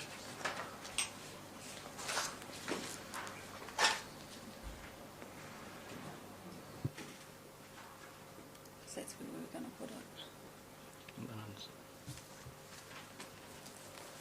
Yes. The question is? Through you, Mr Mayor, I understand the question there. So the reference that's being made by Councillor Walker is when Young Lions were decided they were going to make a contribution to Council, they were of the view at the time that the funds would go to Jack Howard Reserve. Based on an informal discussion I had with a representative of Lions, they didn't give me any indication that there would be a problem if it was at a different site as suggested. So I don't think that was a determining factor in whether they were going to allocate the funds. I think they would have offered the funding regardless of the site. Thank you. Councillor Rolls. Through the Mayor, in a discussion with the Lions member today, I'll reinforce that interpretation. I know the reason that they want it decided on because of their centenary, and so there's all the giving and that sort of thing, which is very important. I think they're easy which way it goes, especially considering that there could be changes to the road eventually with the bridge. I know one concern was that people would drive to the showground rather than walk their dogs, but I don't see that as a big issue because people will drive their dogs to the playground anyway. But that was my interpretation. There could be a bit of discussion about it with the federal body, but I don't think that was seen as a big issue. Thank you, Councillor Rolls. Councillor Stadmiller. Just a couple of questions. I'm a bit of a dog lover, so I'm supportive in principle of an off-leash dog precinct. Is there any way we can bring the cost down from $132,000 by not applying bitumen to the parking area? Residents in Harden would find this pretty hard to swallow when some of our streets, up to half the length of them, aren't even curbed and gutted at this stage, and we're about to spend a large chunk of money on our canine friends. Second part to the question, and I'm not sure if anyone can answer it, what sort of plan do we have if there's a parvovirus outbreak at that park? Has that been dealt with before in another off-leash park area, and how would we basically attend to that? Thank you, Councillor Stadmiller. I could probably talk to the first point about cost. I would like to think that if it was the off-leash area was to be located in the corner of in the showground precinct, that there would be considerable savings on a cost factor. The second question I will defer to someone with higher authority than me. Yeah, through you, Mr Mayor, just to reinforce your point with the budget, there is an opportunity at the showground to not necessarily need to move forward with parking as a priority. That could be something deferred. The comment on the potential disease outbreak is something that I don't know the answer to, but I would suggest it's no different to how it would be handled at any designated dog site anywhere across the state. So, yeah. Okay, thank you very much for that. Councillor Rolls. Councillor Stadmiller, could you say thank you? I noted here that there weren't plans to have a small dog park, and I know that at other dog parks, within the dog park, there's a small dog park area as against a large dog park, and I would encourage us to think about having a small dog park. I am the owner of a small dog, and not that that influences my decision so much, but I've seen it in action in the Queanbeyan. They have a large dog park and a small dog park, and it certainly saves a lot of issues, not just with dogs, but also with their owners. And I think it's something that we... The owners are worse than dogs. You said that, Councillor Flannery, not me. But it is something to consider, and I would encourage us to think about having part of it for small dogs only. Thank you, Councillor Rolls, and I'll take that on board. Councillor Armstrong. Thank you, Mr Mayor. I share your sentiments in regard to the showground as being a preferred location. I have great concerns that the realignment or potential for realignment of Whiteman Avenue and the replacement or duplication of the Whiteman Avenue bridge would impact very heavily on any development in Jack Howard Park, both in terms of roadway for diverging and converging traffic, and potentially the movement between a 60k zone and potentially a 50k zone. The other aspect that I find particularly encouraging for showground is that there is opportunity for the people not to walk to the showground, but to use a walking path that council may choose to extend to that facility, and then hook back up with lanes generally to the north-west of the showground. So I think that there's a lot more opportunity to give back to the community if we use the showground site as opposed to the Jack Howard Park site, which, should the state government be forthcoming with funds to upgrade Whiteman Avenue, potentially would be either reduced in size or perhaps have to be shifted in any event. Thank you. Thank you, Councillor Armstrong. Any other further comments or questions around the room? Councillor Wallace. Mr Mayor, you're requiring a motion in relation to the site? I will be requiring... Yeah, I'd like to move that the site be the showground. I think I agree with the objector. I think aesthetically it wouldn't be a very good thing to have it in Jack Howard Reserve. And I've seen, my only experience with dog parks is the one in Yarralumla in Canberra. It's a fairly well-resourced government there, and they seem to be a dust bowl eventually. So I don't think you want that on the entrance to town. Thank you. I move it be the showground. I have a mover that the proposed site for the off-leash dog area be at the Young Showground. For that? Second to Councillor Armstrong. Would anyone like to speak against that or question? Question? Probably not completely, well, it's not relevant to this actual motion, but then is colour naval, given one of the key factors is a 1.8 metre fence so the dogs don't get out, is colour naval outside the hours of sport an option? I mean, we're spending a lot of money on... You know, I was in Sydney the other day, Fitwater, and dogs are running around the park in off-leash areas. To that point, Councillor Flannery, the original discussion I had a long time ago about the site being at the Young Showground, one of the great benefits is 2/3 of the fencing is there. Yeah, the same about colour naval, so that's correct. And, yeah. Doggy doos. Okay, I've got a mover and a seconder. Anyone like to speak against the motion? If not, I'll put that motion as it was stated. All those in favour? Again? Carried, so be it. Thank you. With consideration, I would imagine the planning process as suggested by Councillor Rolls could be looked at. Thank you. Item 1806, combined Boorrowa Fire Station Service Proposal. As councillors will be aware, at the last meeting a report on this matter was considered and there was a request for more information which has now been provided.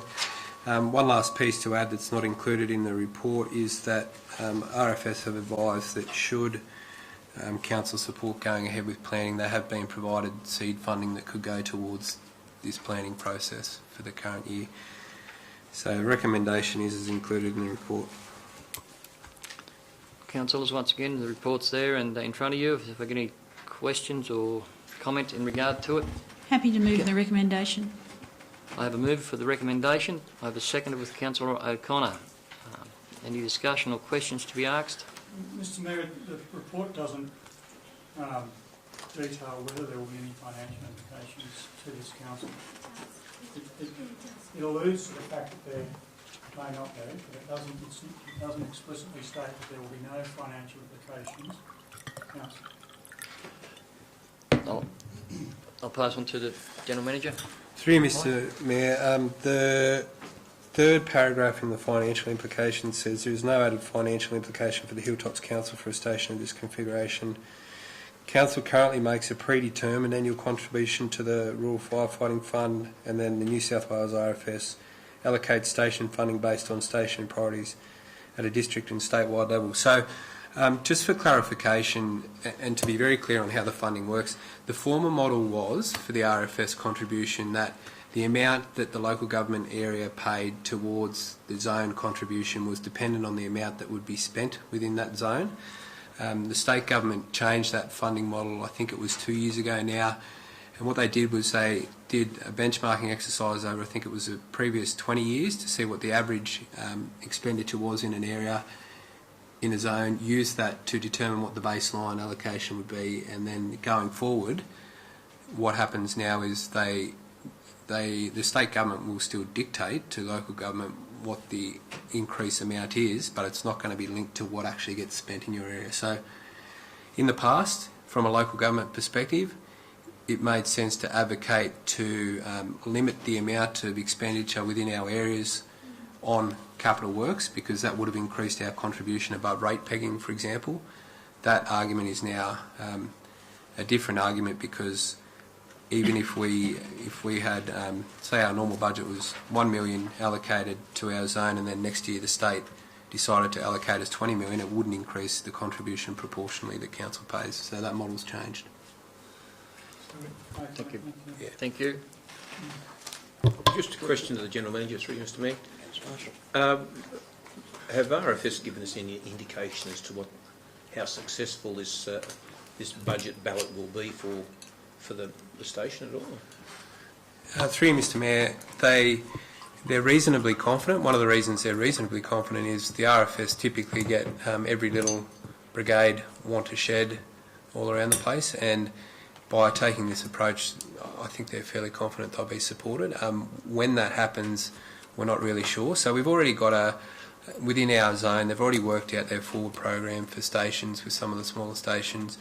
This will be a future funding bid, and we are likely to be, it may be a period of time, depending on what the state do. One thing that is certain, though, is that by taking this proactive approach of planning ahead, getting to the stage where they could potentially have a DA, the RFS quite often gets to the end of a financial year, has unexpended capital across the state, and they'll be looking for where can we spend our money by the end of the financial year. So if they've got a station ready to go, it may shift up the state priority list if it doesn't look like a budget's going to get spent too.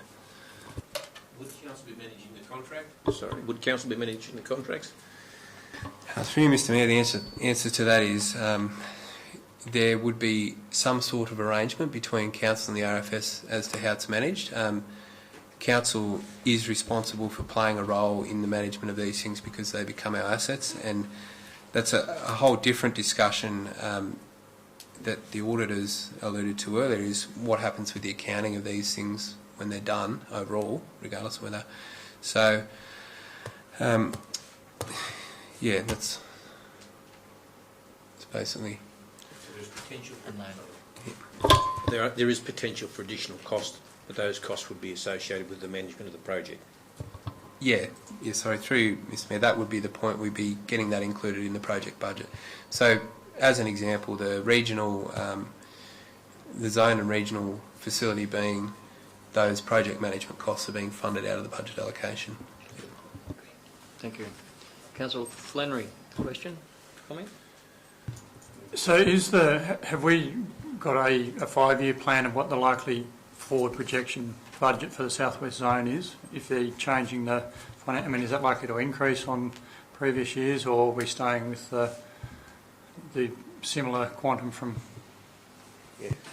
So through you, Mr Mayor, the process that the RFS goes through now is they'll put in there, so they do look to develop longer term capital new or replacement programs for the fleet as well as the stations. They send that off to the state for consideration in the overall budget process, and they just basically bid for whatever it is they think they need, but they don't know until on an annual basis because it's all coming back out of Treasury now. There's no flexibility within the zone as to what they're going to get up or not get up. But in the past, certainly the Hardenshire contribution, at the end of the day, the budget of the RFS, and you had no say in that. Yep. Now they're moving to a more pro forma model from what you're saying. Yep. So is that likely, do we have any advice whether that's likely to increase, decrease, or how it might impact our contribution? Mr Mayor, what I'd say is I'm extremely surprised if a state government ever came back and said they're going to reduce our allocation towards it. What I would say is we'd be doing well if we could get them to keep it to that rate cap. But I guess the main point now is the state are going to determine how much they're going to spend on the RFS service overall, with us having to contribute our bit. In the past, the attitude would have been, let's keep an eye on what our zone is putting forward to the state to get supported because it'll increase our costs. Now the point is, it doesn't matter what they put forward, it's not going to have any impact whatsoever on what we're required to contribute. So it would make more sense for us to support the advocacy of RFS even more now to get more in our zone. Thank you, General Manager. Okay. I've got a mover and a seconder. Just another question, Mr. Sorry, Mayor. Councillor Stadmiller. Briefly, how did we get into this situation where none of these brigades managed to construct their own sheds with the help of the RFS over the last number of years? Through you, Mr. Mayor, there's a couple of reasons for this. One of them is that on an ongoing basis, the zones still do have to put forward bids to the state government, who they've got their budget caps as well. So they have an allocation system across each, in the past, an allocation system to each zone across the state. So had all of the brigades in our zone put forward bids for a new station and assume the council supported those bids, that still wouldn't mean that the state would fund them. But the other thing we realistically did as councils in the past would be to say, if the RFS came to us and said, we want to put in an extra 10 sheds this year, and by the way, your contribution is going to go up by 100%, we would turn around and say the ratepayers of the community can't bear that additional cost. So that was always one of the other factors.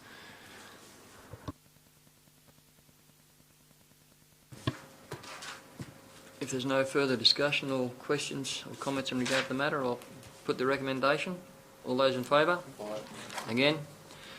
So be it. Item 1807, waste facility operating hours. As council is aware, we had a representation on this in the public forum. We should be right now. You see here the report again contains information on the usage of the facility there. It also, based on the evidence that we do have, it also outlines the financial implications of making a change currently at the moment and the reasons behind that. So the recommendation is, as included in the report there, recognising that when we do develop the waste strategy, and there will be a workshop on that soon for councillors as well as a community workshop, we will be having to look at our overall servicing and the cost arrangements and the pricing. So part of the context of this is not trying to look at things too much in isolation. Can this decision be made after that workshop then? Well, through you, Mr. Mayor, that's effectively what staff have put forward here, is to continue with what council resolved to do previously, but we did have a request to bring the matter back before council for further consideration. So what we're saying there is council made a decision before Christmas to have a 6-month trial period on something. We're not all the way through that trial, but based on representations that have been made to council and councillors, it was requested we bring it back up. So what we are saying is let's wait until the waste strategy piece is done.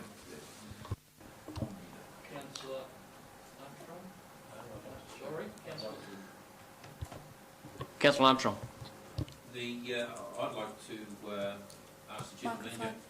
I noted here that the staff predominantly casual. Sorry, that the staff is predominantly casual staff that are manning the station. Is that correct? Yeah, through you, Mr. Mayor, at the moment that's the arrangement. We had advertised for more permanent arrangements, but given that we're now doing this 6-month trial period, and when we did advertise for the permanent positions, we didn't get a suitable candidate. We are using casuals until we're clear on what conditions we're employing someone under. Otherwise, either way, we may run into potential industrial issues down the track. Is the facility closed while the casual has his lunch? Through Mr. Mayor, the answer to that is no. So how was that? It's manned by someone else that comes in for that period of time. Okay. I would suggest that here's an opportunity for us to extend the hours and reduce the cost by simply closing it for an hour to an hour and a half in the middle of the day, and leaving it open that hour longer at the end of the day for exactly the same cost. So we would effectively be servicing those later dumpers of rubbish. I don't think it's unreasonable to have an hour to an hour and a half closure in the middle of the day. It's not that many years ago that council was closed for an hour during lunch. So showing his age. I might be thinking back a few years, but certainly this would provide. It would overcome the disability created by the late loads, and hopefully it will limit the cost to council to its current cost structure, as opposed to 30 grand more. Thank you, Councillor Armstrong. Councillor Stadmiller. Councillor Armstrong, I might turn your microphone off, please. Mr Mayor, is there any reason why we can't reinstate the original hours until the Hilltops wide waste management plan is presented to council?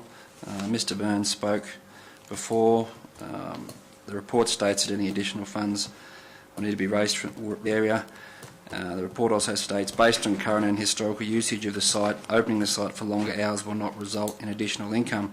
It's obvious that it is a huge inconvenience to the industry to have these hours shortened to what they are now, and we don't want to see in an amalgamated council the loss of services this early in, as far as I'm concerned. Thank you, Councillor Stadmiller. Councillor O'Connor. Through you, Mr Mayor, if you look at attachment 1, it's actually the commercial users who are most disadvantaged, like early in the morning and late in the afternoon. I wouldn't have any objection to what Councillor Armstrong suggesting if it's you know, to minimise the cost, even if it was an hour over lunch that it was closed. Like, it doesn't seem to, looking at the hours over the lunchtime period, no one seems to want to deliver their rubbish, but they do want to deliver first thing in the morning, last thing in the afternoon. So even until the waste management strategy is up and running, I think we probably could extend it for that period for them.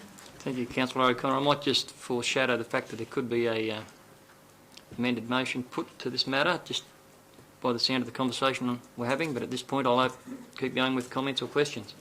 Councillor Walker. Well, I have a real problem out of this discussion.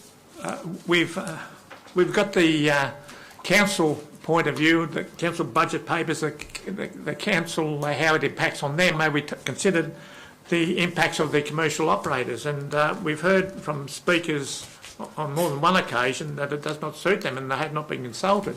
So would it be reasonable to have some sort of round table with them? Thank you, Councillor Walker. To that point, I might make a brief comment. Councillor Flannery's just fell off the table. If we'll pick him up, someone. This went before council, and we voted on this matter, and I'll put my hand up to say that I didn't take enough notice under the heading of consultation. I was of the belief, and at the time I must be the top, that consultation had been done with the users. What I was to find out with a closer look after a phone call was that the main users weren't consulted at all. They were told what council had decided, and I'm guilty of missing that factor. I think if I had picked up on that night, I would have spoke on it that night. I didn't speak against it that night, and I take that on board, that that's my responsibility as a councillor. But I do believe, and listening to the speaker who spoke on it, and taking some other factors into play that he mentions, when we're doing numbers and costings, and they can be made to read a lot of different ways, but when it's explained in pretty black and white that what happens if someone gets there and the gate's shut and they go to another waste facility, and it does happen.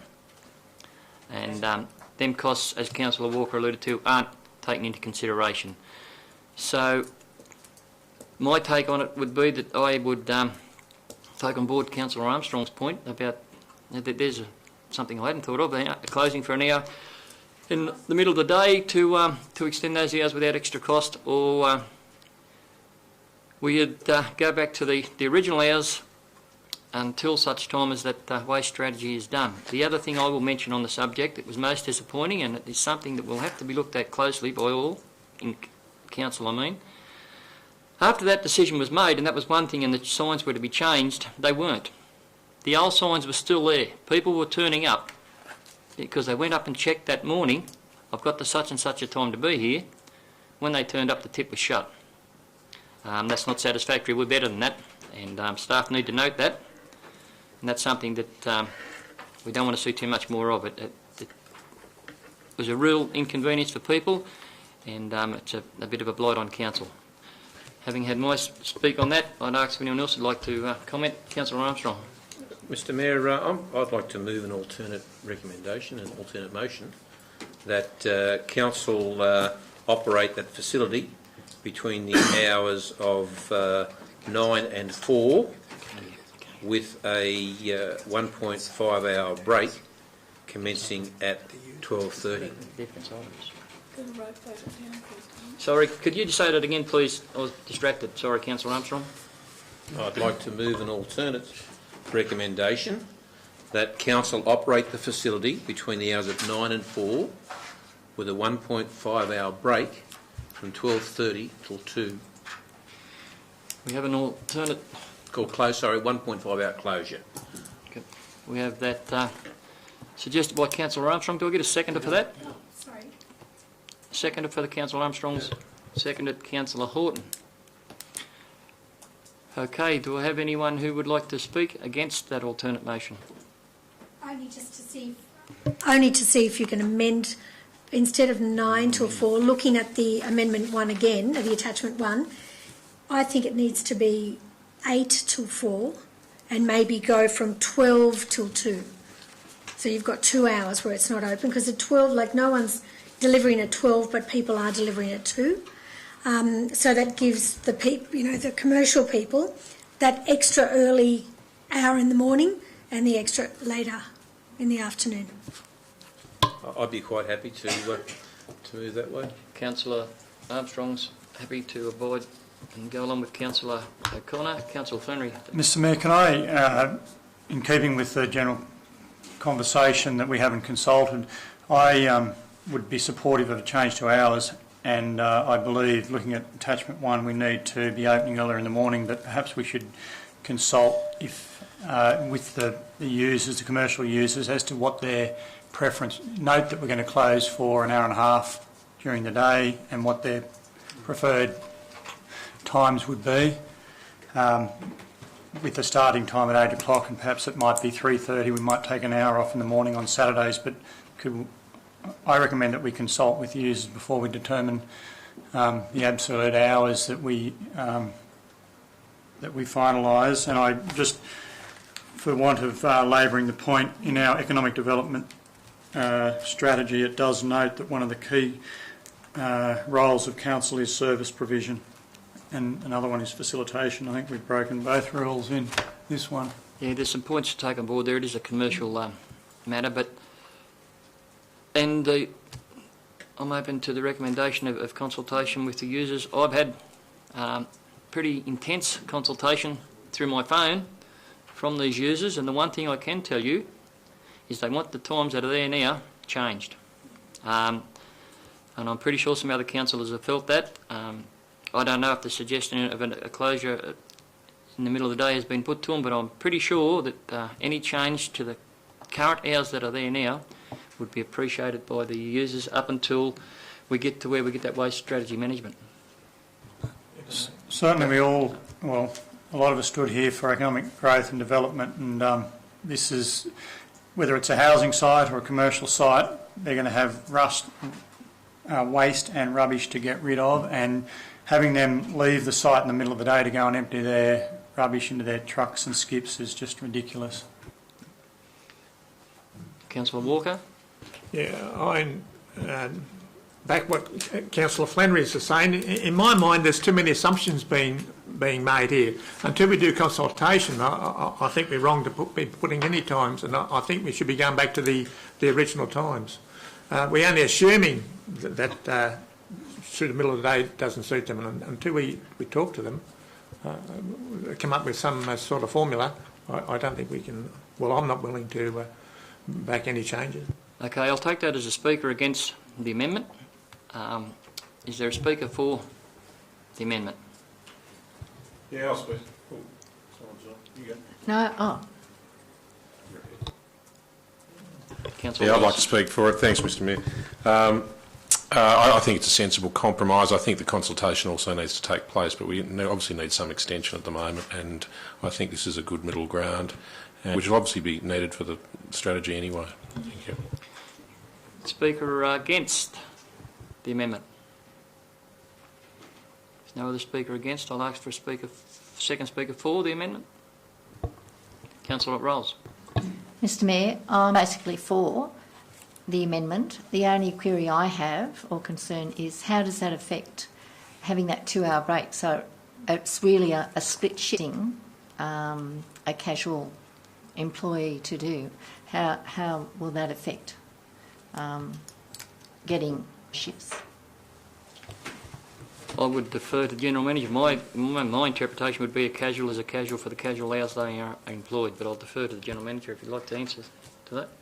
Yeah, the point here is that we can make arrangements work whatever way, and there's going to be different financial implications whichever decision we go with, but we can work around those arrangements. The wrong point here is that this will be getting comprehensively reviewed in a relatively short period of time.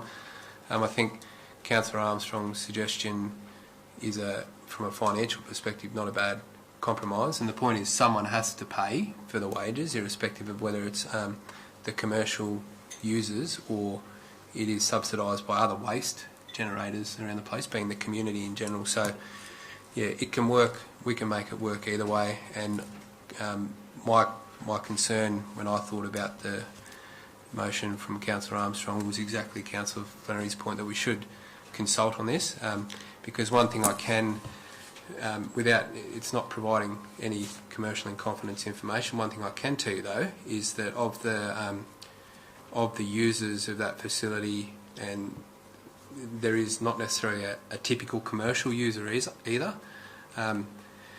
So it's not like these people are regularly coming through on a daily basis. Some of them, for example, might come through 10 to 15 times in one day and then not again for another month or two.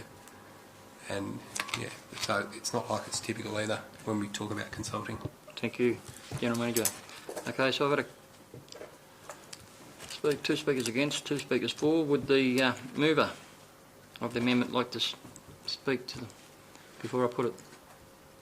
Thank you, Mr Mayor. I just think that this is a common sense approach to a problem that Council needs to address.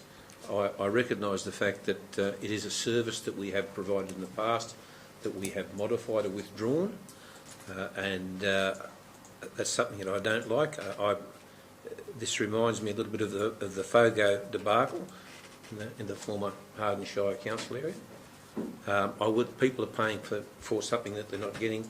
I'd hate to think that the same was occurring in the case of commercial waste as well.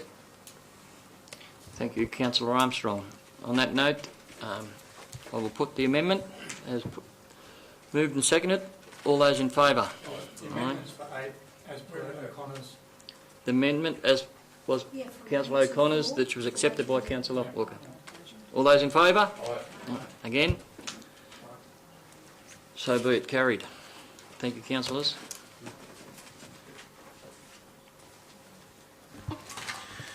Item 1808, Special Event Lambing Flat Chinese Festival. The recommendations are as included in the report here, which just relate to arrangements around the event that's occurred on an annual basis. So moved.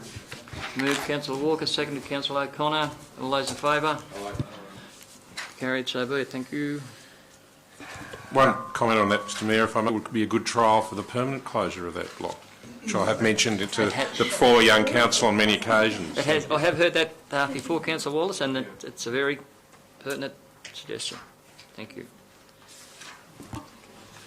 Item 1809, Formation of the Hilltops Cultural Community and Education Precinct Project Steering Committee. There's really two parts to this for consideration. One of them is that you'll see we've included a draft terms of reference there for the committee. It would probably be pertinent to discuss that with the committee when they actually are in place to see if that's something they're comfortable with, I'd think. But it's basically just around some general intent of what the committee's about, to provide a bit of clarity to the people involved, and then basically about treating each other with respect. So that's one part of it. The other part that you'll see in the report there is that at the time of writing the report there wasn't a list of the nominees. That has since been circulated. There's probably two ways that Council could handle this. One of them would be to endorse all of those people that did put their nominations forward. The other alternative would be to consider reducing the number of people.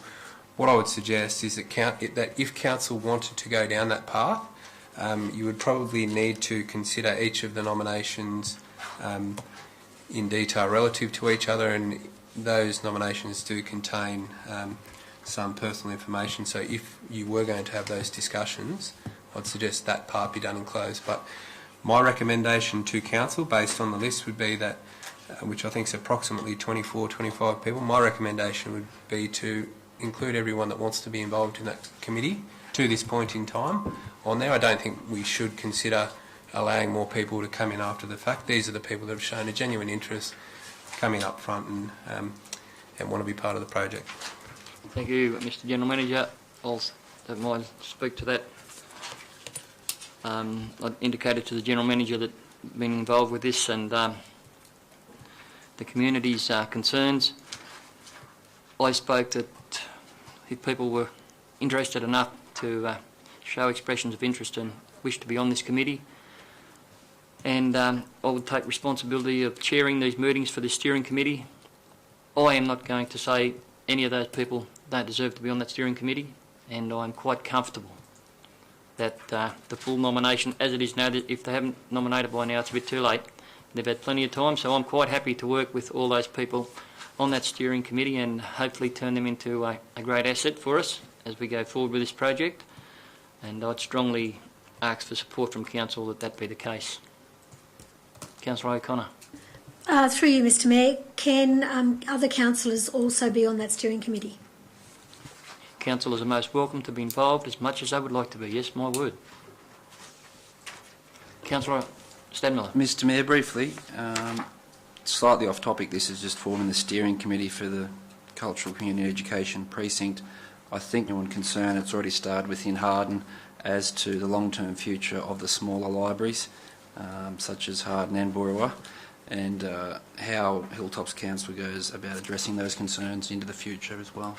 I addressed a question, that very question, at the Carrington Park walk and talk. I might just add, I didn't turn up to that occasion to speak. I turned up to listen, and I was asked would I speak, and I thought it might have been a tad precarious, but anyway, I did. I was asked, so I did speak, and I took questions to try and tell the people exactly where we were up to and what I knew. And that question was asked, and my answer was that would never happen. We would hope that would never happen. The central, if this infrastructure bill was to come together, would be the hub, and they would work off the councils where the libraries work together, and I imagine that would stay in place in there with any council that I sat on, I think, to do anything to the libraries in the other communities. I'd just like to thank the Mayor for common sense response to that. Thank you. Thinking of the small areas. A situation when the staff in the current RFS building, which is adjacent to the current Harden Library, will no doubt move to the Harden Racecourse facility, where a large facility will become vacant, and there could be room for expansion to offer other services out of the building, whether the Harden Library is actually expanded into that other area. Should be looked at. Thank you for that. That's something that we'll look at later on. So what I guess I'm after is a resolution for council that council accept all nominate steering committee. Happy to move, Mr Mayor. Move, Councillor Tubman, thank you. Seconded, Councillor O'Connor. All those in favour? Again? So be it. Thank you. Item 1810, Economic Action Plan. As council is aware, a draft Economic Action Plan was put out on public exhibition. We did receive some submissions, some very well thought out and constructive submissions. Not a lot, but they were very high quality. So as a result of that, a revised version that incorporates some of those comments, some of that feedback, and some of the commentary around the submissions that were received in the report. So the recommendation is that the council adopt the revised Hilltops Economic Action Plan. Any discussion or comments in regard to that report? If not, I'd ask someone to... One comment, if I may. Why CARA wasn't included in those statistics? Through Mr Mayor, I'm not quite sure what Councillor Walker is referring to. In what statistics? Yep.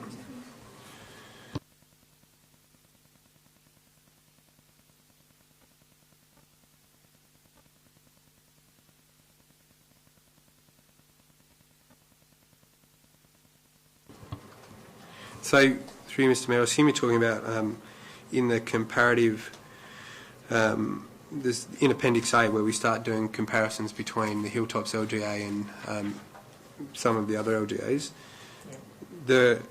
My understanding is that the ones that were selected were considered to be the most like Hilltops, which is why that comparison was made.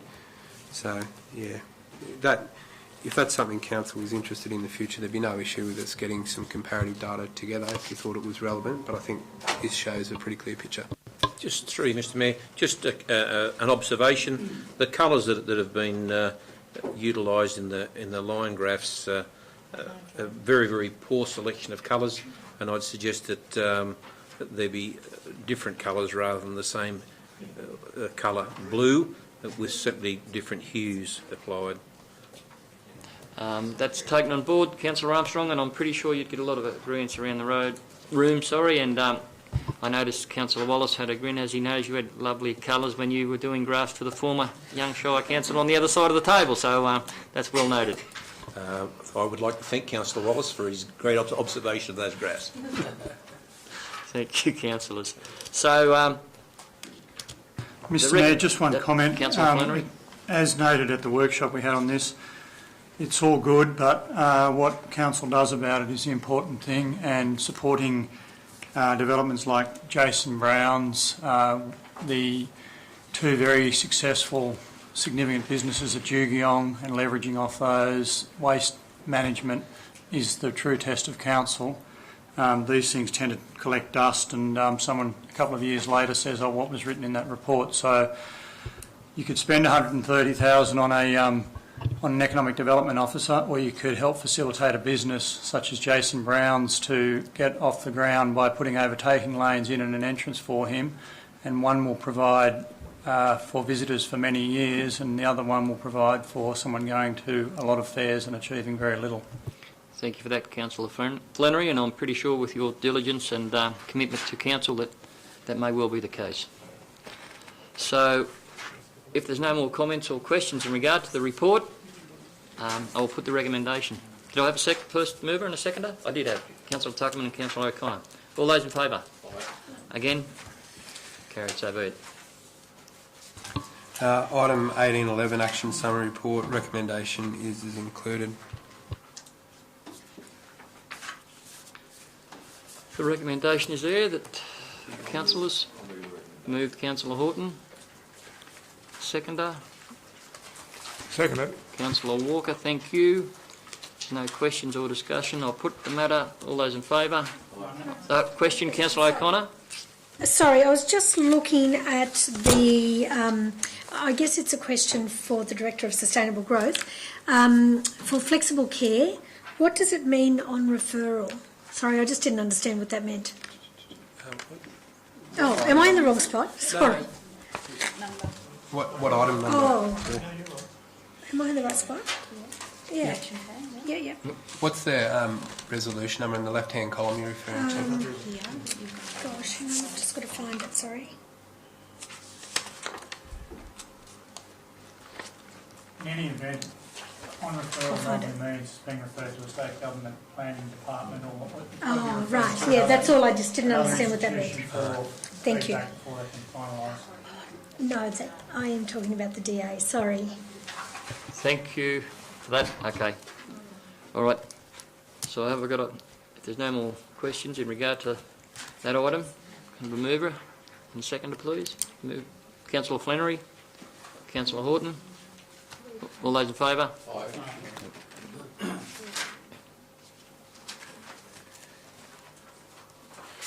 So now, change pages.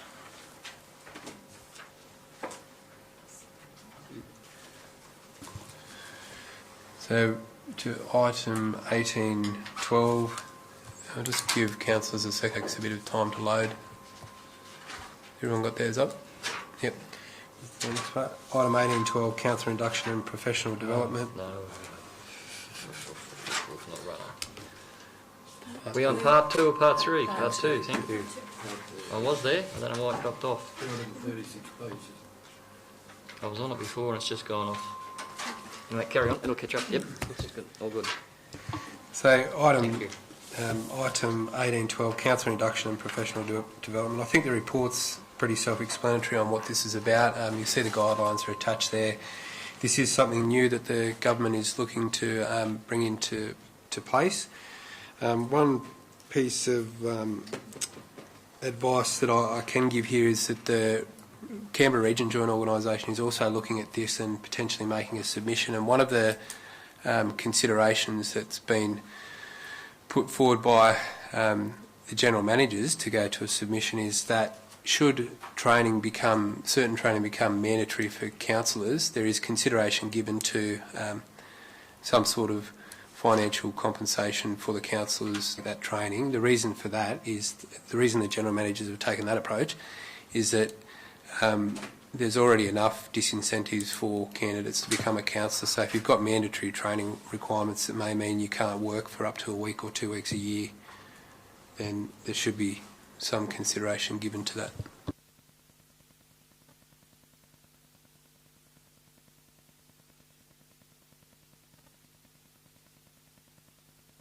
Could I just include an addition, and that is a glossary for commonly used acronyms in local government.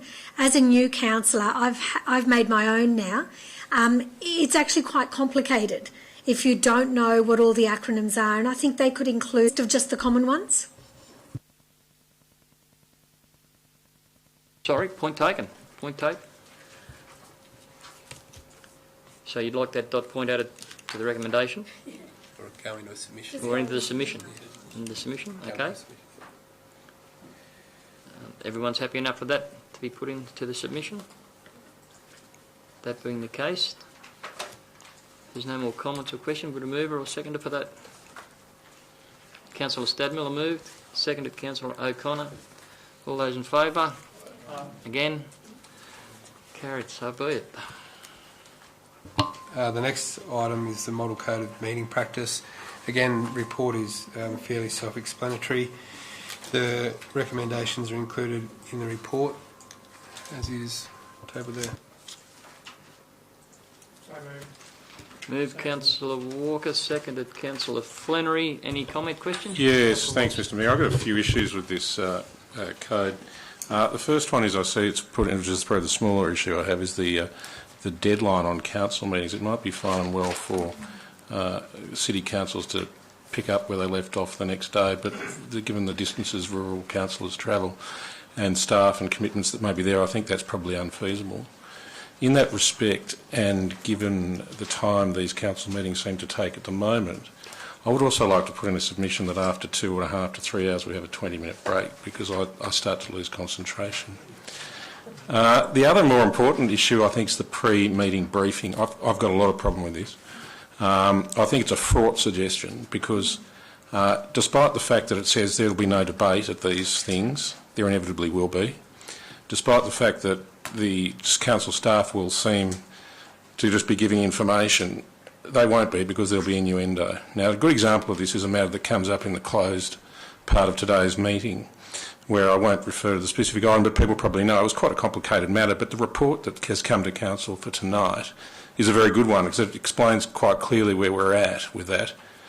And based on that, you can read it in black and white what's there, and you're not influenced by innuendo or what people say. And I think there's a real problem with having a pre-meeting briefing. It's fraught for us, it's fraught for staff, and it's probably most importantly fraught for ratepayers and people who's affected by the decisions council makes, because they're not getting a fair hearing. Thank you. Thank you, Councillor Wallace, and all very valid points. I absolutely agree with Councillor Wallace on that point. I've had a problem with workshops per se for a number of years. They're not minuted. There's a general concurrence of those who can attend. They're not an official council meeting, and I think briefings, workshops, call them what you like, need to be minuted, and they need to be very clear that they're not decision-making bodies, because I've heard more times than I can care to remember, it was a general sentiment at the workshop, and the community are not aware of what's being discussed or the basis of it. I take that point on board, Councillor Flannery, and understand that. What it does do, it goes against, or with, I suppose, Councillor Wallace's talk about having a break, we may need to have 2 or 3 breaks. That being the case, because while I agree with some of the sentiments, it will mean that for the foreseeable future, council meetings will take some time. But so, Councillor Wallace's thoughts. I'll get to you. Sorry. Yep. Through the Been Mayor, taken on board, and Councillor Rolls. could I just say, as a new member, I find those committee, well, not the briefings, invaluable in giving background so that I have an understanding of what's going on. For those of you who are well experienced, and I know that there are many of you here, that's fine. But for the newer councillors, I think they're of importance, and I agree with the Mayor too that it cuts down a lot of the time that is spent in the council meetings. Okay, thank you, Councillor Rolls. Any other comments, Councillor? Well, it might, without wanting to prolong the debate, it might cut down the length of council meetings, but it's for a lot of these issues to be discussed on the floor of council chambers. I mean, being told when you're busy that you weren't here at the workshop, so you're not, is some way of actually putting that person in a position where they should therefore not feel entitled to answer questions at the meeting, not what council is about. I fully understand your point. Again, Councillor Flannery, you have to appreciate the frustration of some of the councillors who may have sat through a 2-hour, 3-hour workshop to sit through another hour at a council meeting to go over the same stuff again. So there is 2 very different sides to that debate that could happen for a while, but we need to deal with what's in front of us at the moment. Through Mr Mayor, just to clarify a point too here, I think what Councillor Wallace is referring to is having mandatory pre-council meeting briefing sessions versus an information workshop. They can be 2 very different things. It would be that, from what I'm picking up, Councillor Wallace wants either things that should be concerned, and Councillor Flannery also, things that should be publicly known being discussed in a public forum and decisions made in the public forum, whereas there is no reason why we can't still have information sessions and workshops on topics and that type of thing. Just through you, Mr Mayor, I think that the purpose of the workshop should be to develop context and nothing else.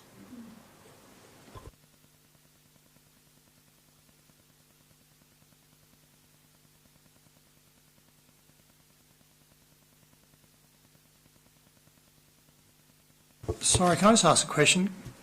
We can't lessen the state government's model, can we? No. So if it's mandatory that we have pre-meeting briefing, we can't vote to remove that. No, this is the... We can strengthen a model code. We can't. Yeah, but just as a general question, we can't lessen any model code. Once it's in, that's it. That's right.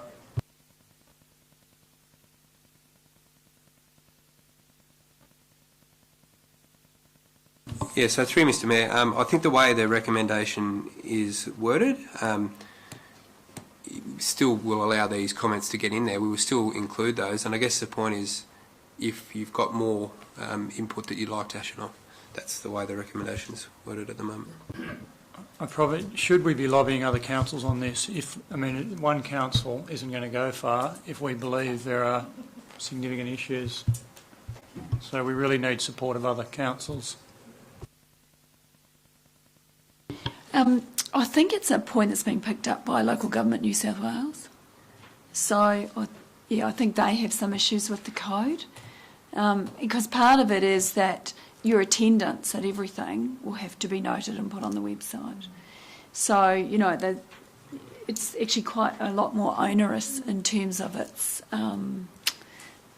management and governance requirements. So I think the Office of Local Government, the Local Government New South Wales has picked that up. Yeah, the point I took out of a lot of it was that it's getting councillors into robots, and I agree with your sentiment there that it's not what the public expect or indeed should receive. So with those comments being noted by council to be put into that, we're happy to move that recommendation. Someone like to move it? Be happy to move it, Mr Mayor. Councillor Tuckerman, seconder. Councillor Rolls, all those in favour? Again, so be it.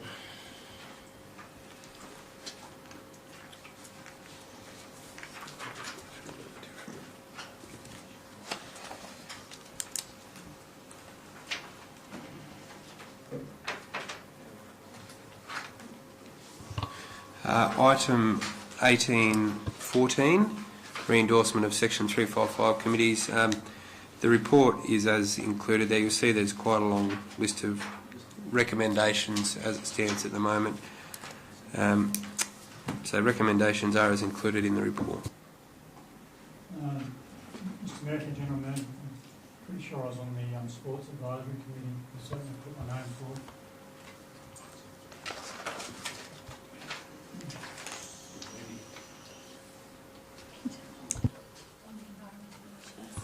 Through Mr Mayor, are you referring to the Harden Sports Advisory or...? Well, it just says on the very last page, Sports Advisory Committee, Councillor Stab Miller, and then got Community Representative Adam Wade. Yeah, through Mr Mayor, you'll see included in the recommendation there that we're actually recommending that we don't form that committee based on the lack of interest, and what we do is we hold a annual sports forum where we get the representatives from each of the three committees together. So what appears to have occurred is that the sporting groups have given us the indication that they would prefer to deal locally as sporting groups, but haven't necessarily put their names up for that regional one.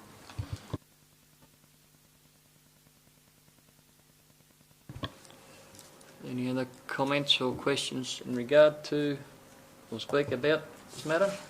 Could I have a question, Mr Mayor, if I may? The General Manager, I received a copy of an email sent to him, a long email in relation to the constitution for these organisations, and with lots of queries and suggestions. Have they been taken on board, and do they have merit?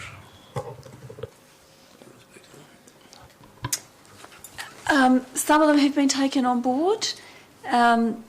Not all of those issues that were in that email have merit. Some of them were investigated and found not to have merit, I guess. I think in terms of the Section 355 committees, there is some work to be done with the governance arrangements around some of those committees, and we've started that process. And we understand we need to strengthen it. My issue is that if we not tighten up too much, but if we make the committees unable to operate effectively, then people just won't participate, or you won't get things done in the villages, like events, like mowing and things like that, where they depend on a lot of volunteer effort. And so what we want to do is just work very carefully through the issues surrounding 355 committees in a systematic and thoughtful manner, and work through those issues with the individual groups. To that point, I attended one of the communities mentioned meetings and spoke to that community and touched on some of the items that Lee just spoke on in regard to having a certain amount of structure without taking away from their local identity, and having them feel that the control has been taken away from them. So it's important that they still realise they're in control of their own destiny, basically, but to work with council they need to have a certain amount of structure as well. So and I intend to go to a number more of those meetings as they come up to speak to that point for council. So any other comments or regards to this recommendation or report from anyone? I just think there's been someone missed off. Peter Holding off the Environmental Initiatives Committee. I spoke to him a couple of weeks ago and he said he really wanted to be on there, that he had replied, but I'm not sure who he replied to, and it's obviously been missed out. He was on the Okay, he was on the red one. Yeah. It's one of those things that seems to happen through breakdown in communication that Councillor Wallace touched on once before with some of these things, so that can be rectified surely with the addition of him. So if there's no other additions or questions to be asked, I'll put the recommendation. So I'm going to move in a second for the recommendation. Sorry, can I ask one more question? Councillor O'Connor. Sorry, on the, there's a couple, like the Health Advisory Committee, the Weeds Advisory. Are we going to put a councillor on those committees or leave it open? Mr. General Manager? Yeah, through you. Recommendation 10. Yeah. Recommendation 10, I'm being told. Yeah, through you, Mr. Mayor. One thing that I will note is it does appear as though a name is definitely missing off the Weeds Advisory Committee. Correct me if I'm wrong, but I do recall Councillor Fennery nominating for that one. So that certainly should be added. And the comment about the Health Advisory Committee, I think at the time it was discussed we had another councillor, but we may if there is anyone.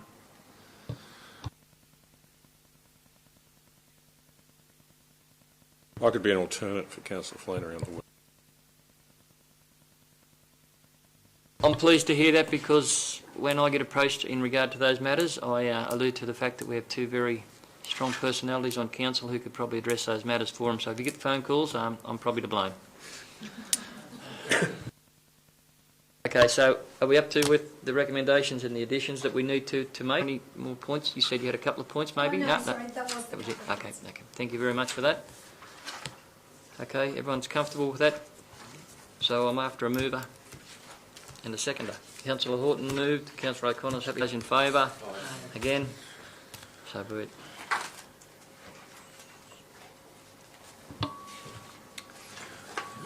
Through you, Mr. Mayor, item 1815, I'll just note that there is a spelling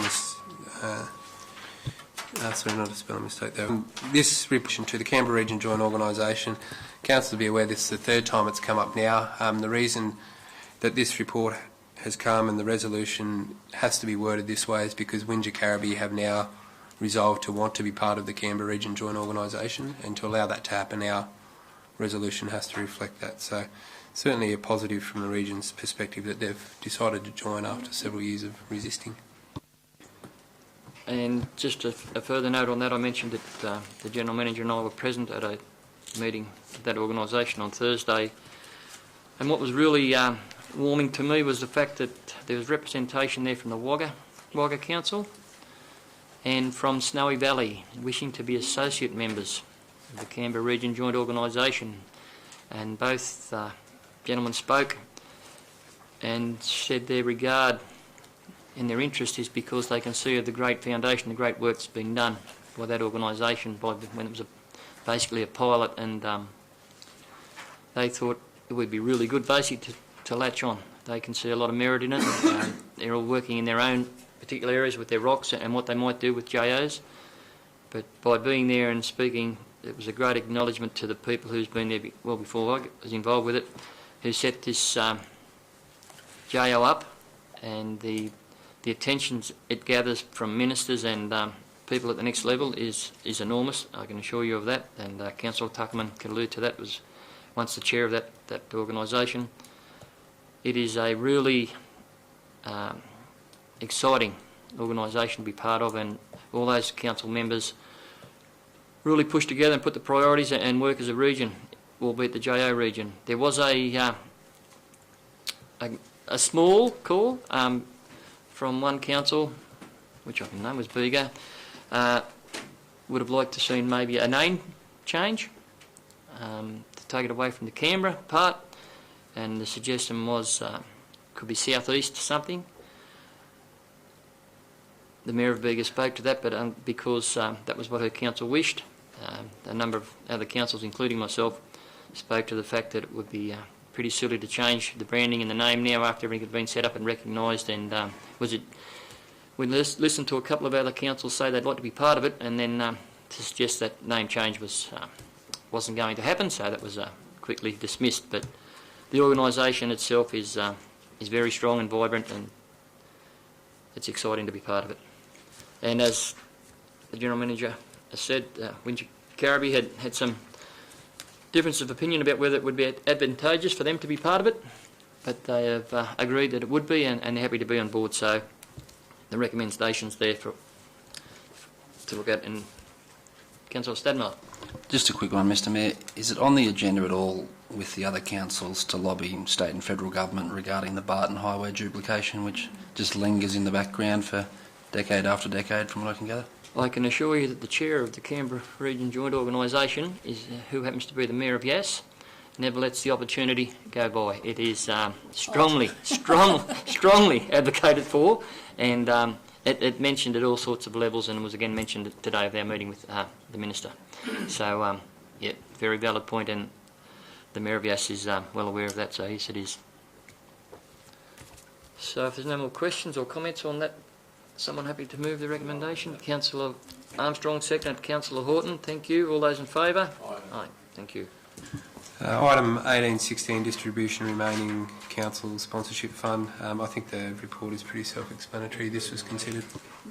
Move Councillor Armstrong, seconded Councillor O'Connor. Any comment or debate? All those in favour? Aye. Aye. Again? Carried, so be it.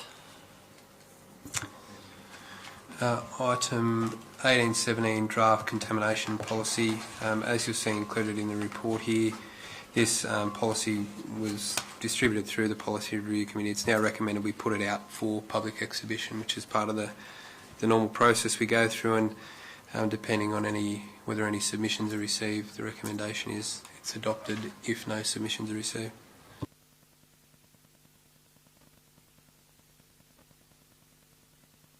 I'll move that, Mr Mayor.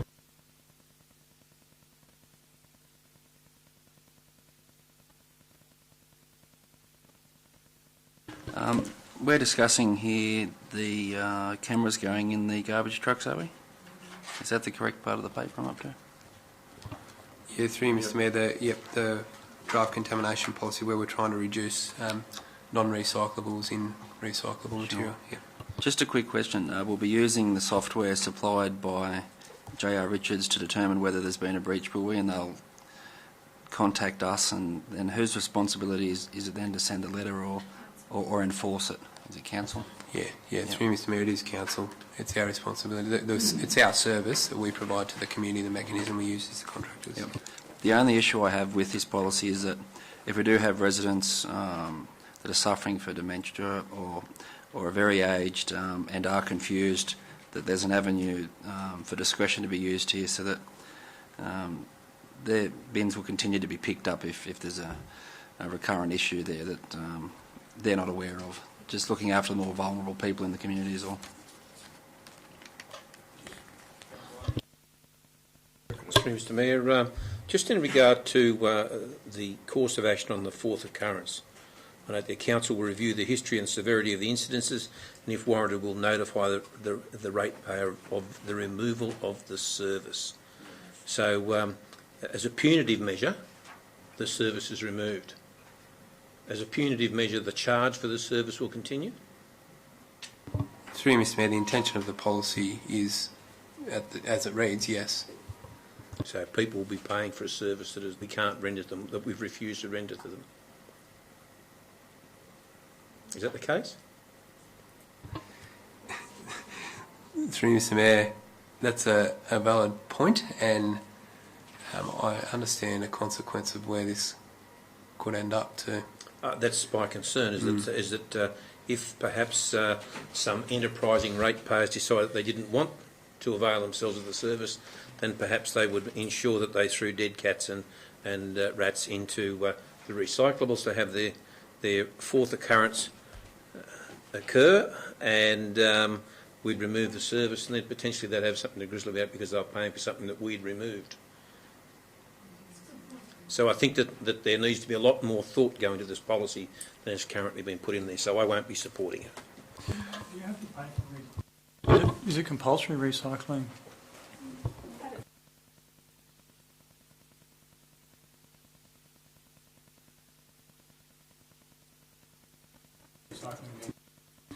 Yeah. Through you, Mr Mayor, what happens is in the collection area you get levied that charge on your rates notice. And I think back to Councillor Armstrong's point, I think is a valid one. If people are deliberately not wanting that service, then that's fair enough. What I would suggest, though, is that maybe I'm wrong. they would view the cost of the service of recycling and the disposal of what they're getting rid of in recyclables as a lower cost option than if they had to put it to landfill, which would be their alternative that they're going to get to. So, yeah, or dump it. The concern I think would be that if that many people took this up, the intended outcome, which is to have a higher rate of good quality recycling, could completely go the other way, and we end up with everybody refuses to recycle, does the wrong thing, and it's all back to landfill anyway. And that's exactly the reason why I won't be supporting the policy. Any other comments or questions in regard to this policy? Around the table, I can see. Sorry, Councillor O'Connor. Through you, Mr. Mayor. Can you just repeat that, please? Yeah, through Mr. Mayor, what I indicated was that if there was a strong enough community push to say they didn't see value in what they got out of the recycling service. So if the community sentiment was we don't support recycling, we don't want to pay for that service, we'll all just start contaminating our recycling and you're going to put it in landfill anyway, or you're going to take our bins away from us, then we're in the situation where what we're trying to achieve is better quality recycling, and the outcome will be far, far greater wide scale. Yeah, you'd achieve it. Yeah. So I understand that would be an unintended consequence. Based on that, I'd be happy to recommend that Council defer this for consideration for a more appropriate means of disincentive. So, having said that, though, surely, if you keep charging them people for the service, even if they're not allowed to have it, surely they're not going to act in that way. I mean, I don't know.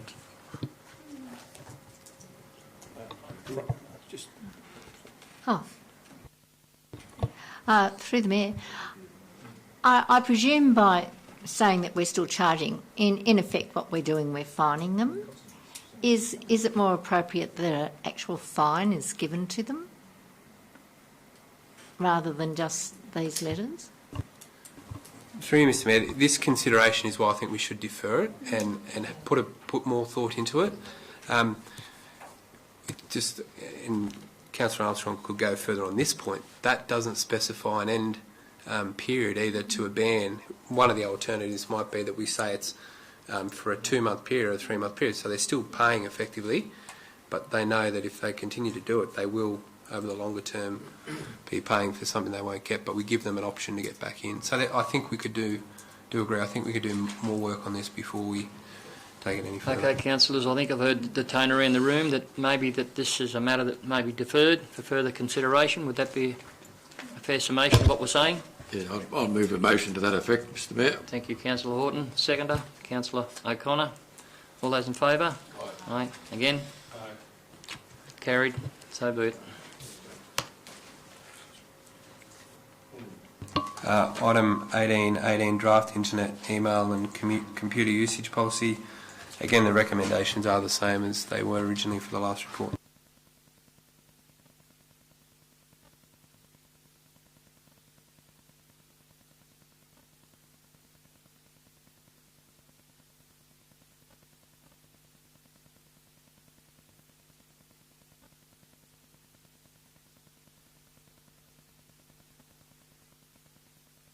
Item 18-19, financial statements for the period 13th of the 5th, 2016 to 30th of the 6th, 2017. Obviously, councillors heard the auditor's report earlier this evening on our financial position. This outlines similar information, and again, there was a couple of key points that I think could very strongly be reiterated that perhaps the auditors didn't do strongly enough at the time. Was some of those benchmarks that they looked at will have been positively skewed because of the fact that we're in a different situation and a longer financial period reporting for, and some of them more negatively skewed than they should have been. So yes, they're worth looking at, but if we're going to make comparisons into the future, probably not the best set of ratios to compare. And I mean, if you look at the statements as they're reported, it's quite obvious they're massively skewed. Net result for the period 568 million. That's effectively saying we made a $568 million positive result for the year. It's only because Hilltops inherited the assets of the former councils. Okay, councillors, the reports and the recommendations there to that we note the report. Anyone? Moved by Councillor Tuckerman, seconded Councillor O'Connor.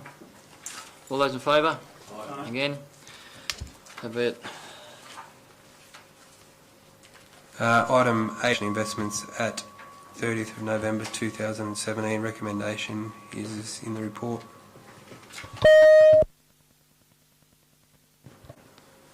Okay, councillors, there is. I move that we receive. Move Councillor Walker. Discussion. Discussion.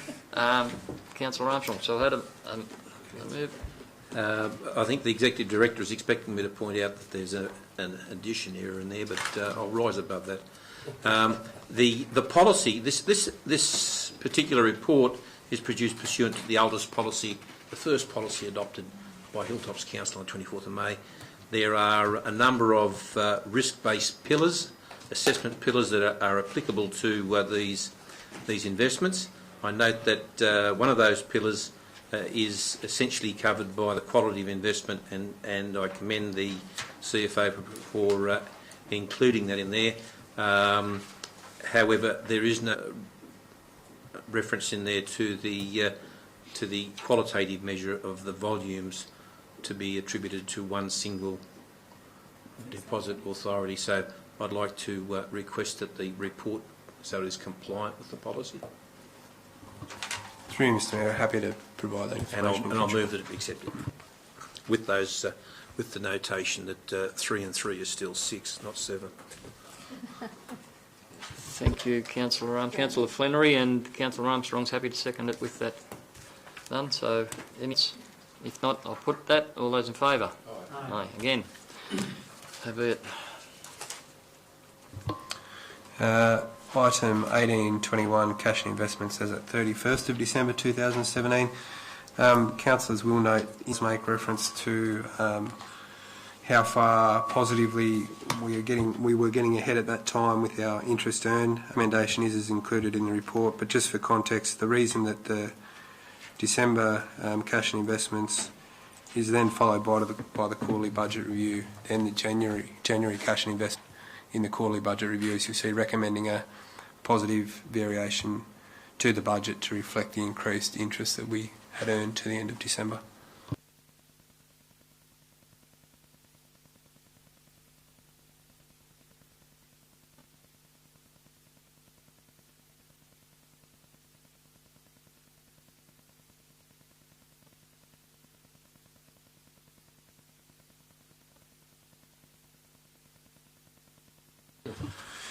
Item 1822, quarterly budget review statements. Recommendations are as included there. I think the report explains the proposed variations.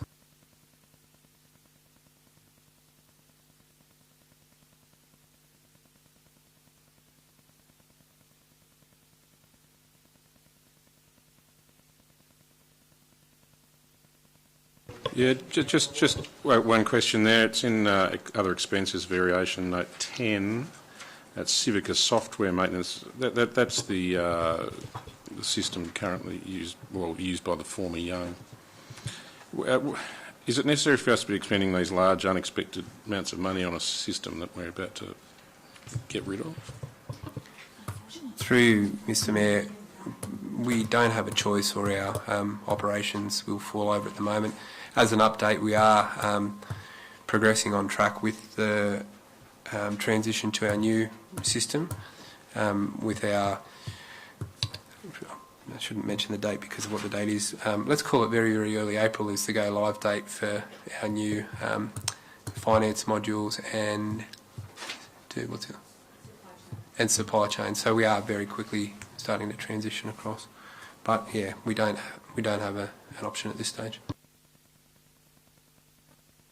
Mr. Mayor, just a couple of questions. Under materials contracts, note 9, there's $50,000 there, allocation for waste management strategy. Is there any details on that? And also, as alluded to earlier, the Mayor and I attended a meeting with Transport Industry Group.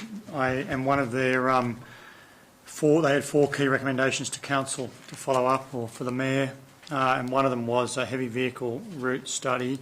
How could you elaborate on the allocation there, what that will be for, given the Mayor and I were advised that, I've got in my notes here, one of the adjoining or near councils it was one of the councils in the north had received significant grant funding for a whole of Shire freight study. Through Mr Mayor, the first one on the waste management strategy, I can advise so we've engaged a contractor to start on the waste management strategy, and that allocation is towards getting that piece of work done, which we've discussed is needed, something that council's needed to do. I'll get the Chief Financial Officer to make a comment specifically on what the heavy vehicle route study is, but one comment I will make on your point is the New South Wales Government has changed their Fixing Country Roads program. It used to be a round space allocation where you put in a bid and you applied for roads or bridges to be funded for capital works. Based on very strong industry feedback and council feedback, where we've said, well, it's hard to put forward a good business case for these programs if we don't have enough background information to support it, but the cost of getting that is extensive. They've now actually set up an open program where you can put in a bid to get these studies done, and we will be putting in an expression of interest to get that piece of work done, which is the routes assessed across the area to figure out what we need to do to get them to what we call higher productivity vehicles, which could be either higher mass, longer vehicles, higher vehicles, wider vehicles. So we will be seeking additional grant funding for that piece, but I will get the CFO to make comment on that specific line item. In going through the uncompleted works reserve, as part of this QBR process, there was an amount of money that hadn't been spent, so I've just brought it in. I don't know the detail behind it, but it had been put aside previously by one of the former councils.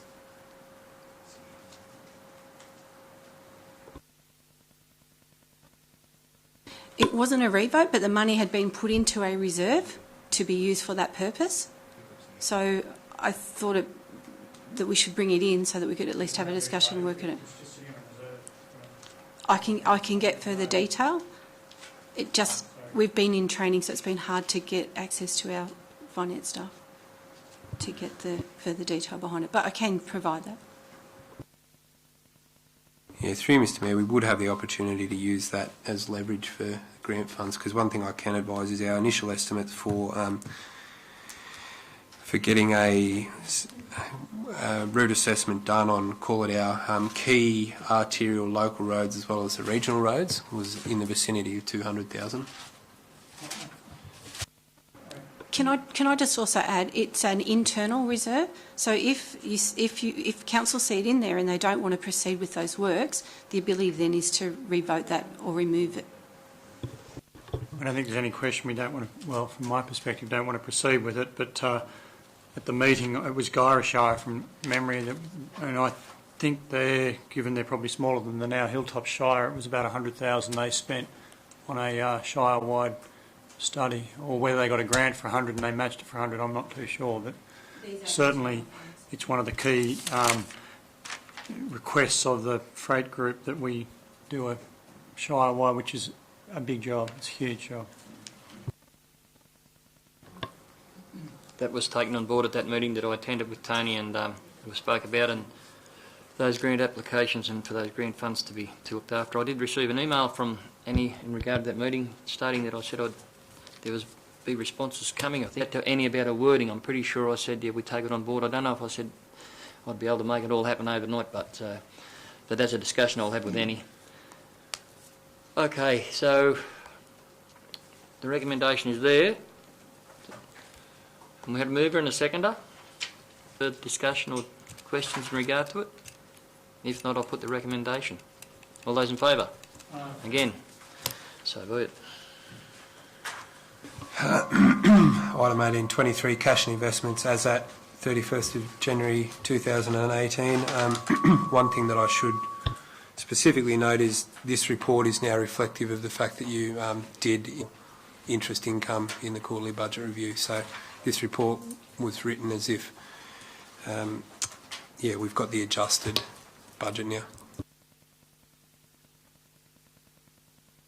Councillors, the report's there and the recommendations there. Moved Councillor Tuckerman, seconded Councillor O'Connor. Thank you. Discussion, debate. Again. So be it. Item 1824, Joint Regional Planning Panel nominations. As Council will see, we initially received 5 nominations, but one of those nominees withdrew. They had inadvertently put in for a different, they thought it was another committee. So there's 4 nominations that were put forward. As you can see there are set criteria for one of the positions on it, and the other one doesn't have those same requirements. And as you can see in the report here, every one of the people that has put forward their names could validly be on that Joint Regional Planning Panel. There is the option for Council to either appoint 2 and have alternatives. And it's probably also worth noting that the Joint Regional Planning Panel doesn't often meet for matters. We haven't had a lot of development they consider. One that will come up in the not too distant future is the RFS facility over in Harden, but other than that they don't tend to come up too regularly. I think... No, we don't. You nominate the whole lot. No, you've got to do 2 Two alternates. I guess that if you look at this objectively, there's there's no real obvious reason why anyone would be preferred over any other. If anything, one thing worth noting is the fact that we've got 2 there that have spent most of their time in the Young area and 2 that have spent most of their time in the Harden area, but then you've got a balance of skills and experience in there too. So basically from a staff perspective, it's difficult to provide any clear recommendation on who should be selected over any other person. I'll speak to that matter. This was spoke at a workshop at some length, and it was decided to come to Council with the names, and it was up for Council to make a decision in regard to the 2 people we nominate and the 2 alternates. So on that note, I'm quite happy to nominate Penny Day and Craig Filmer, be the 2 people appointed to that panel, and Jim Ryan and John Moyt be the alternates. Seconded Councillor Wallace, thank you. If there's any questions or any debate on having that matter, Councillor O'Connor. I'd actually like to nominate Jim Ryan and one of the others, because both Penny Day and Craig Filmer seem to have very similar experience. Whereas I'd like to see an engineer in there with, just a slightly different take on things. That's right. Yep. So we've got 2 different sets of nominations. We'll go back. I nominated. There was 2 nominated. It was moved and seconded. Do I vote on that nomination now, or do I put the alternate up? Depends if they're going to move in an amended motion. Councillor O'Connor, would you like to move that then, and nominate 2? Yeah, well, I'd like to move an amendment, I guess. I'd like to nominate Penny Day and Jim Ryan, because they have quite varying experiences, and I feel we'd get a broader experience base. Okay, that's fine. Yep. Is someone got a second to that amendment? I'll second. Seconded by Councillor Rolls. Okay. So we've got the original was, I lost it, but we'll get it back. Here we go. It was Penny Day and Craig Filmer, and the alternate motion was Penny Day and Jim Ryan. So if we get any discussion on that, the second. Can we nominate all of them and have them work in rotation? So the 2 do. Well, you can't do that. No, specifically you've got to specifically nominate. You've actually got to have So what I'm going to do is put Councillor Rolls alternate to council with them nominations. And if there's no more debate or talk about it, if someone wants to talk to that point or talk against those nominations, I'll put that, and then we'll see where we go from there. So what's been put is Councillor O'Connor's suggestion of Penny Day and Jim Ryan be appointed to that panel. All those in favour? Could I have show of hands, please? 1, 2, 3, 4. Thank you very much. Those against? 1, 2, 3, 4, 5, 6. The alternate has been lost. So now it comes back to the original motion of... Can I move another amendment? You may, Councillor Tuckerman. I move that Craig Filmer and Jim Ryan be appointed to the panel. You can. We got a seconder for that? Seconded, Councillor O'Connor. So if there's any questions or debate to that one, the alternate put up now is Craig Filmer and Jim Ryan, that correct? All those in favour? 2, 3, 4. All those against? That alternate is lost. I'll leave the floor open for any other suggestions before I... or should I just put the original motion that said that Penny Day and Craig Filmer be appointed to that panel? All those in favour? Again? Carried. So be it, thank you. That Penny Day and Craig Filmer be appointed with Jim Ryan and John White, the alternates. Who moved that and passed? Who moved and seconded again? We're going too quick. We were going too quick for the penciler. There was a mover and a seconder. You can put Moody under the mover if you like, and I'm pretty sure... Sorry, who was the mover? Guilty. So we're up to now. Next three, page. right? Next page, is I? Got to change pages, have I? New book. Part 3.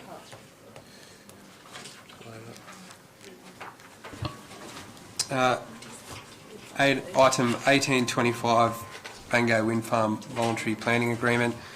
Again, I think this report is pretty self-explanatory. This VPA was based on the model that was put in place for the Rye Park Wind Farm, and in putting these VPAs together, both the Rye Park one and this one that's being proposed here now, done in consultation with our neighbouring councils. In the case of Bango, Yass Valley are part of this proposal, so we will be looking to have similar VPAs, or the identical VPAs in place with the developers. So the recommendation is as included. Just Mayor, the funds generated by the VPA, new figures, to be spent within a 20k radius. Is Councillor Flannery, who spoke earlier about Rye Park Road, is there an opportunity to direct those funds on an annual basis back into Rye Park Road so as to bring it up to a Barton Highway standard? Through you, Mr Mayor. So one of the points initially would be that this the roads would need to be upgraded as part of that, and then on an ongoing basis it'll be up to the process will be the committee would provide recommendations to council on how those funds be allocated, and there would certainly be no reason why that couldn't be a consideration. And what I'd probably suggest is in the smaller village communities where there are these large contributions coming in, that will become a priority for them pretty quickly, that the roads are where the funds go and they don't need any more of the community facilities. Yeah, so no reason why not. Thank you. Happy to move the recommendation, Mr Mayor. Yeah, Mr Mayor, if I may. Bluntly, are we getting enough money per turbine? How was this calculated? Yeah, so through you, Mr Mayor, the way that this has been done, the way that this has been worked out is based on industry precedents that have been in place. I can't remember the exact case, and maybe the Director of Sustainable Growth might, where there was an earlier case that I think was considered that came Bogo up Rock, with a, Mr. Yeah, Bogo Rock. Gentleman. Yeah, where they did come up with a benchmark that was that's been used ever since and CPI'd. So The figure off the top of my head that was used for Rye Park was 2,500 per turbine, dated back to 2012, which was that sort of benchmark date with the CPI on top of it then. So if you do the numbers here, that's actually, this is not a bad outcome for the community relative to that. Just on that point, Mr Mayor, I note on the Yass Valley wind farm, I don't think it's called that anymore, Copperbella wind farm, their latest DA is to increase the size and reduce the number. Unless I've misread it, this doesn't take account for any modifications where should it be megawatt based as opposed to turbine based? Through you, Mr Mayor, that's a very valid comment that has been discussed at length in the discussion, in considering what the contribution amounts should be. And for anyone that's not aware, the point is that the more energy that they can produce from one turbine, the more they're going to make per turbine, so they should contribute more per turbine. I'm not 100% sure, and I'll defer to the Director of Sustainable Growth as to whether you know whether in this case that was discussed or whether it's something that Department of Planning are providing any direction on. Through the Mayor, yes, the Department have provided some direction on that they don't believe that just because the developer can make greater income from a greater size turbine that we should gain greater profit. But if they reduce the number of turbines, that it has a negative impact, that would be the issue. If they go from whatever it is at Copperbella from 90 back to 48 or 68 back to 48, they're reducing the contribution. Yeah, through Mr Mayor, then I guess the point is, what is the philosophy behind why a contribution is there in the first place? Is it to do with generation of economic activity or money, or is it to do with an offset of environmental impact? Because they'd probably argue the counter that because we're doing less turbines, less impact on the community. So why? But one thing I would the council may want to consider as an offshoot to this is actually advocating to the Department of Planning to change their position on this and recognise that there should be some consideration given to the ability to generate power of these things, not just a one-size-fits-all. Can you, in that context, can you perhaps a recommendation on the lines that the amount not be less than the original DA? So if you for easy numbers, 100 turbines at 2,800 versus, and then if they reduce it to say 75, that you just have the amount not be a lesser amount of the original approved.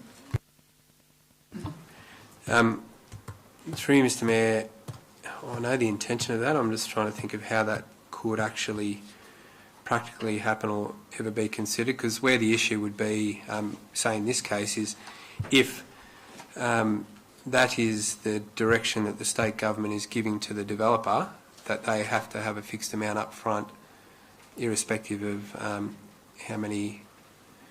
Basically, they pick an assumed figure, and that's what the calculation is based on. Then it's actually the Department of Planning that's providing a recommendation to a PAC that then makes a decision to cut out 20 of the turbines.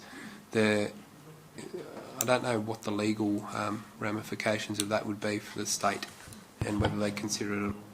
Excuse me, Mr Mayor. In regard, this is going to the PAC shortly. Yes. Are you being invited to speak with the PAC before the public forum, like we did with the Rye Park wind farm?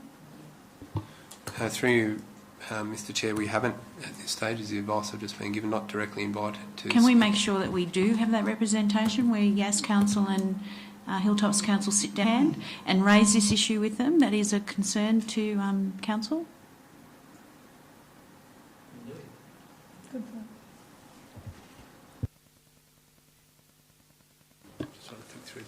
Okay, so that will be taken care of, that we will seek to have participation in those talks before, and stress the point that Councillor Flannery has brought up in regard to that matter on that subject. So, and Mr Mayor, excuse me if I can just interrupt again. If they are not willing to meet with us, that we make sure that we're represented at the PACT forum where we actually do make representation. Thank you, Councillor Tuckerman. Noted.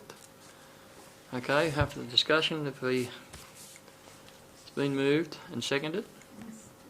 I'll put the recommendation. All those in favour? Again? So be it. Item 1826, sale of land at, correct me if I'm wrong, is it Stapleton Street or Staplyton Street, Jugiong?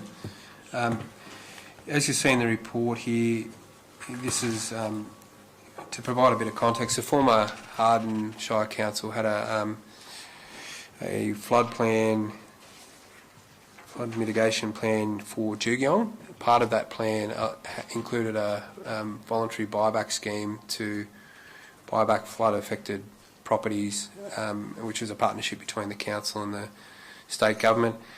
In this case, council did go through that process, purchased the property, had the house that was on there that created the risk in the first place removed. So council now owns this property down at Jugiong, and as part of the, correct me if I'm wrong, the former owner had first right to purchase that back and have expressed an interest to do so.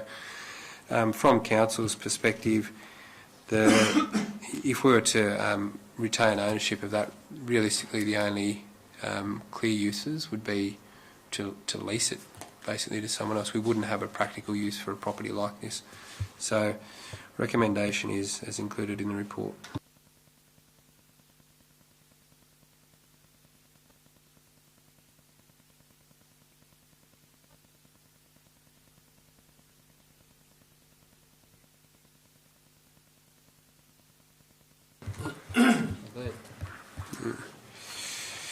Yeah, 1827 is the one we already considered.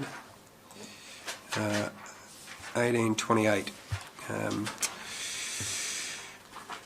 1828 relates to a dwelling on ARALUEN Road. As you see included in the report here, similar issue to the one that we discussed earlier, where there's a schedule variation that's proposed here. So the recommendation, as you'll see included in the report, is to support the application with relevant conditions in place as included in the report there. I don't think there's anything else, unless there's anything the Director wanted to add.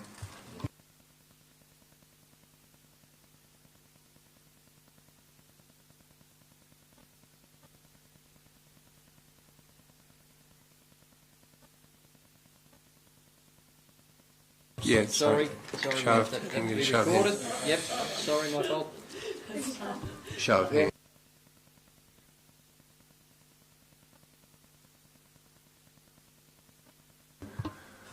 So that was unanimous. Unanimous, thank you. Item 1829, T 2017-045. So this one's lot 249, ARALUEN Road, MURRUMBURRAH. Recommendations are as is included in the report.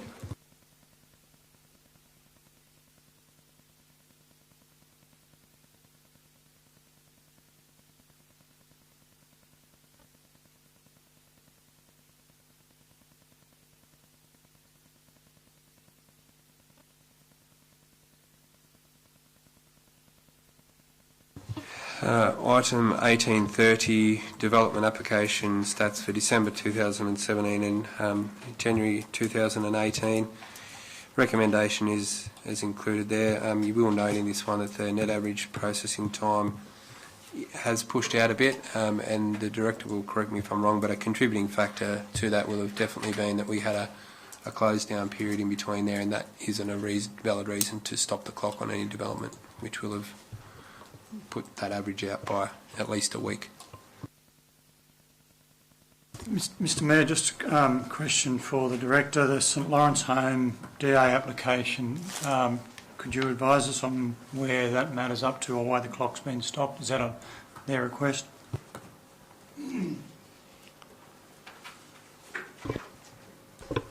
So through the Mayor, we've asked for additional information in relation to that development application. As councillors may or may not be aware, the application is for essentially a rehabilitation centre for women that have substance abuse issues on the way back to reintegrating back into society. There has been some issues raised within the community of how that may operate, the safety of the community, the safety of the residents. We've gone back to the applicant and asked for additional information to address, one, those community concerns, two, the fire rating issues that are significant in the building, and how the facility may operate in total. At the moment, we simply don't have enough information to make an informed assessment. We've gone back and asked for additional information, and that's why it's on Stop the Clock. Thank you. Councillor Flannery. Without knowing the details, the buildings, if it's not occupied within the next few years, it's going to fall down and become a place that just gets vandalised heavily. So, whilst I acknowledge that council must ensure that residents where multi-dwelling occupancy has fire and all sorts of certification, there seems to be general support within the Gaylong community for it. I wouldn't say it's absolute by any means, but I certainly think they acknowledge that the building can't just remain unoccupied, and it's probably the first decent application that's come forward in 5, if not more, years since it was vacated. So I would encourage council to do what they can to help them through their application. Thank you, Councillor Flannery. Councillor O'Connor. Sorry, now that we're in the right section on DAs, on referral to Essential Energy for 6 days, sorry, what does that mean? So, through the Mayor, the application had listed on the site plan that there was a electricity generating on the site plan. Because of that electricity generating plant, it was required to be referred to Essential Energy under the infrastructure set. So that was referred. They come back and said, no, it's not our infrastructure, it's actually RFS infrastructure. They don't need to become involved, so it's now back with us for assessment. Thank you, Director. Any further questions in regard to this item? If not, we're looking for a move for the recommendation. Moved to Councillor O'Connor, seconded by Councillor Stadmiller. Any questions or debate? I'll put that. All those in favour? Aye. Again? So be it. Item 1831, Hilltops Works Report. As you'll see there, the recommendation is that Council receive and note the information included in the report. Any questions or comments in regard to this report, councillors? Councillor Stadmiller. One comment there. Murrumburrah Creek, until we received about 40 mils of rain over the weekend, was running very low. What sort of protocols do we have in place when trucks are turning up a creek to work on dust suppression or anything else that they might be doing? What's the legality there? Through you, Mr Mayor, it's actually DPI Water regulate water extraction, so it's not our responsibility to regulate. Whether it's whether you're referring to council plant doing that or other plant, from council's perspective, we've actually in the past initiated the process for getting water extraction licences specifically for the purpose of water carting from a number of water sources. We initiated that process quite a while ago and are operating under the current conditions until we get notified otherwise from DPI Water. We do what the councils have always done and extract what we have. But the point about if it's people other than council, that should be referred to. How they would handle that, I'm not quite sure, because like I said, they haven't necessarily been overly active on our applications to them. Thank you for that. Any other questions? Mr Mayor, just reiterating my points about the Rye Park Road, I'm not too sure whether it would come under maintenance grading, but again today I had a phone call and they said the road's barely 2.5 metres wide in places, so I would implore the General Manager to be in contact with the relevant people to have that fixed immediately.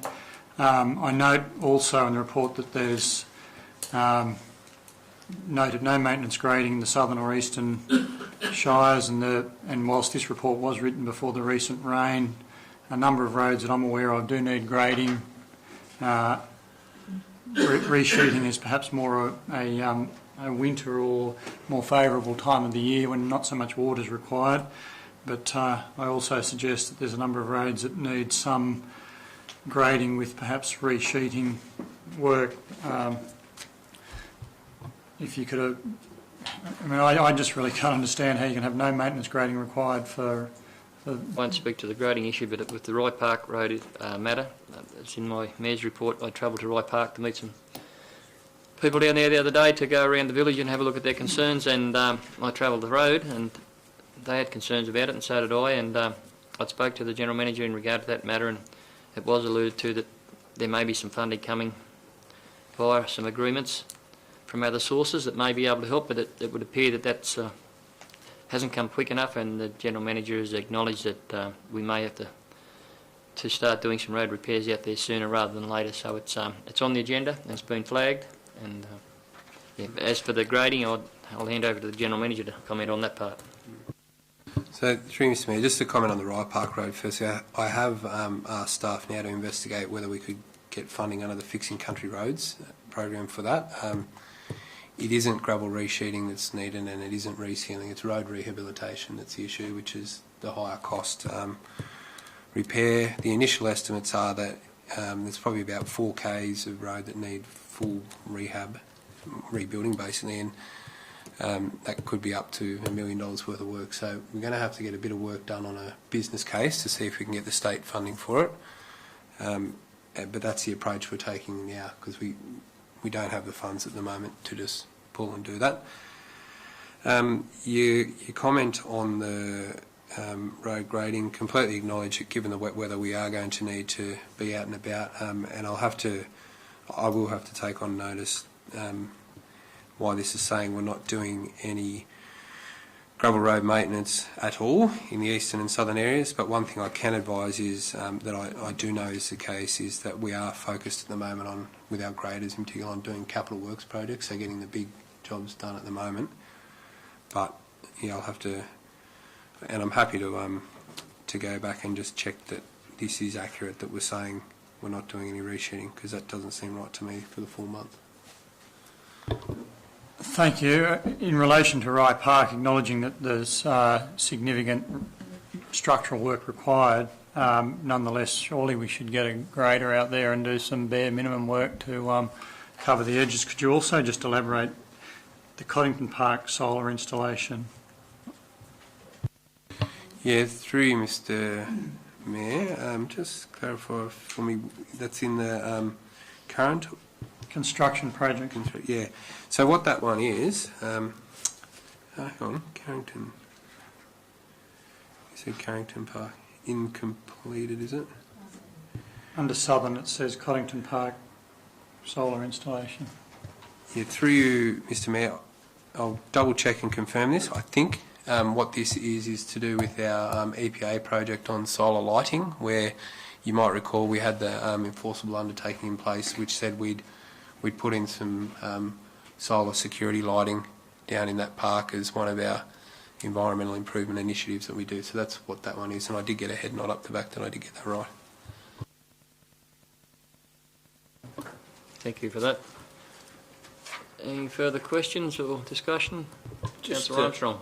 At the walk through Carrington Park with on Tuesday, a constituent asked me about the costs for Greenfield Oval.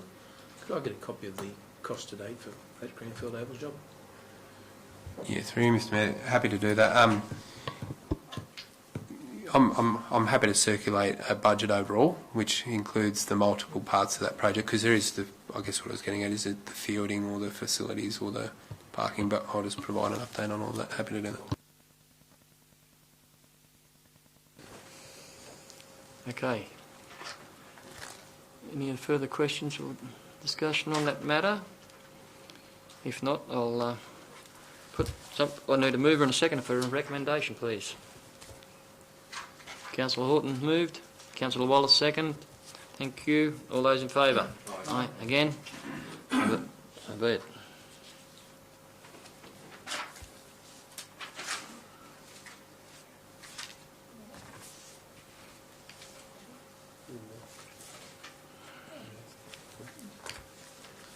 You lost, are you? One of them didn't show up, but another media release.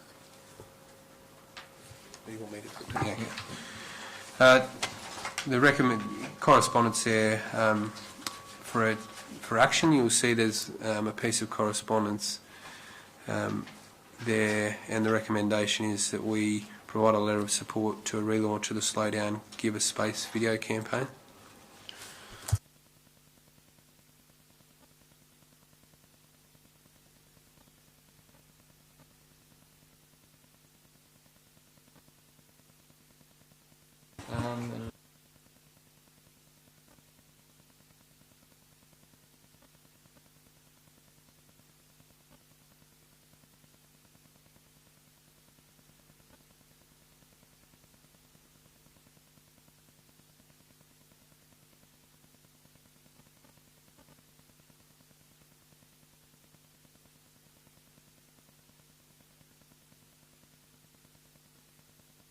Mr Mayor.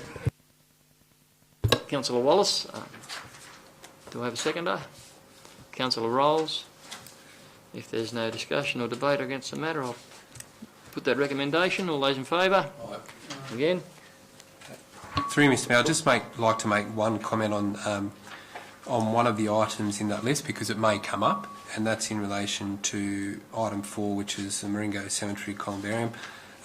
There is the planning for that has all been done. There's been some discussion around the budget allocation that Council had in place for that relative to the actual cost of work. So it is going to cost less than what was allocated in the budget, but there's a line item in the budget that the community appear to have picked up, assume that that funding should actually just go to Maringo, whereas the intention was to actually do another similar thing in one of the other villages. So that's something we'll be going back and clarifying with them if it's something that gets raised. Thank you for that, General Manager. How much less? So the budget overall is 30,000. The estimates are less than 15,000. Thank you. Okay, so if no further discussion or debate, we had a move and a second, so I'll put that. All those in favour? Aye. Against? So be it. I'm up to now. yeah, just the balance on those. To note the balance of those reports. So thank you, Councillor Tuckerman. Councillor O'Connor seconded. All those in favour? Aye. Again? So be it. Now we're up to. Lost. Okay. Could I have a motion moved, please, that we council go into closed? Just before we do, Mr Mayor, I'm just looking here at the report from the Hilltops Council Local Emergency Management Committee meeting minutes number 2018-01, and there appears to be nothing on the paper. Can I suggest that when they're scanned in future they be checked before they're uploaded? They're blank. Very valid point, Councillor Armstrong. I had the same problem. Yeah, Mr Mayor, could I just discuss something in general business here, please? Councillor Horton. I direct this through the Mayor to the Acting General Manager.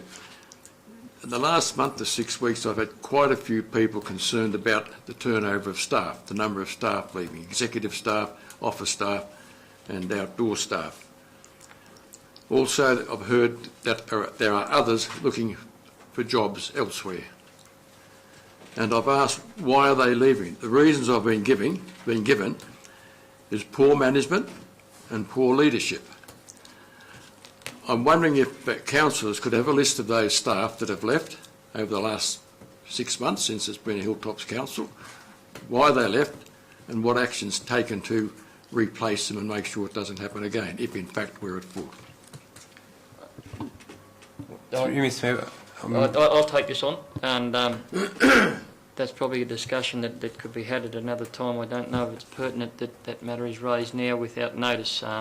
We have guidelines about questions with notice, and I'm quite happy to vary a little bit, and I don't want to be completely black and white, but there is a line in the sand that I will draw, and I believe that would be a question that would need to be put on notice. So having said that, I'll be looking for a recommendation to go into closed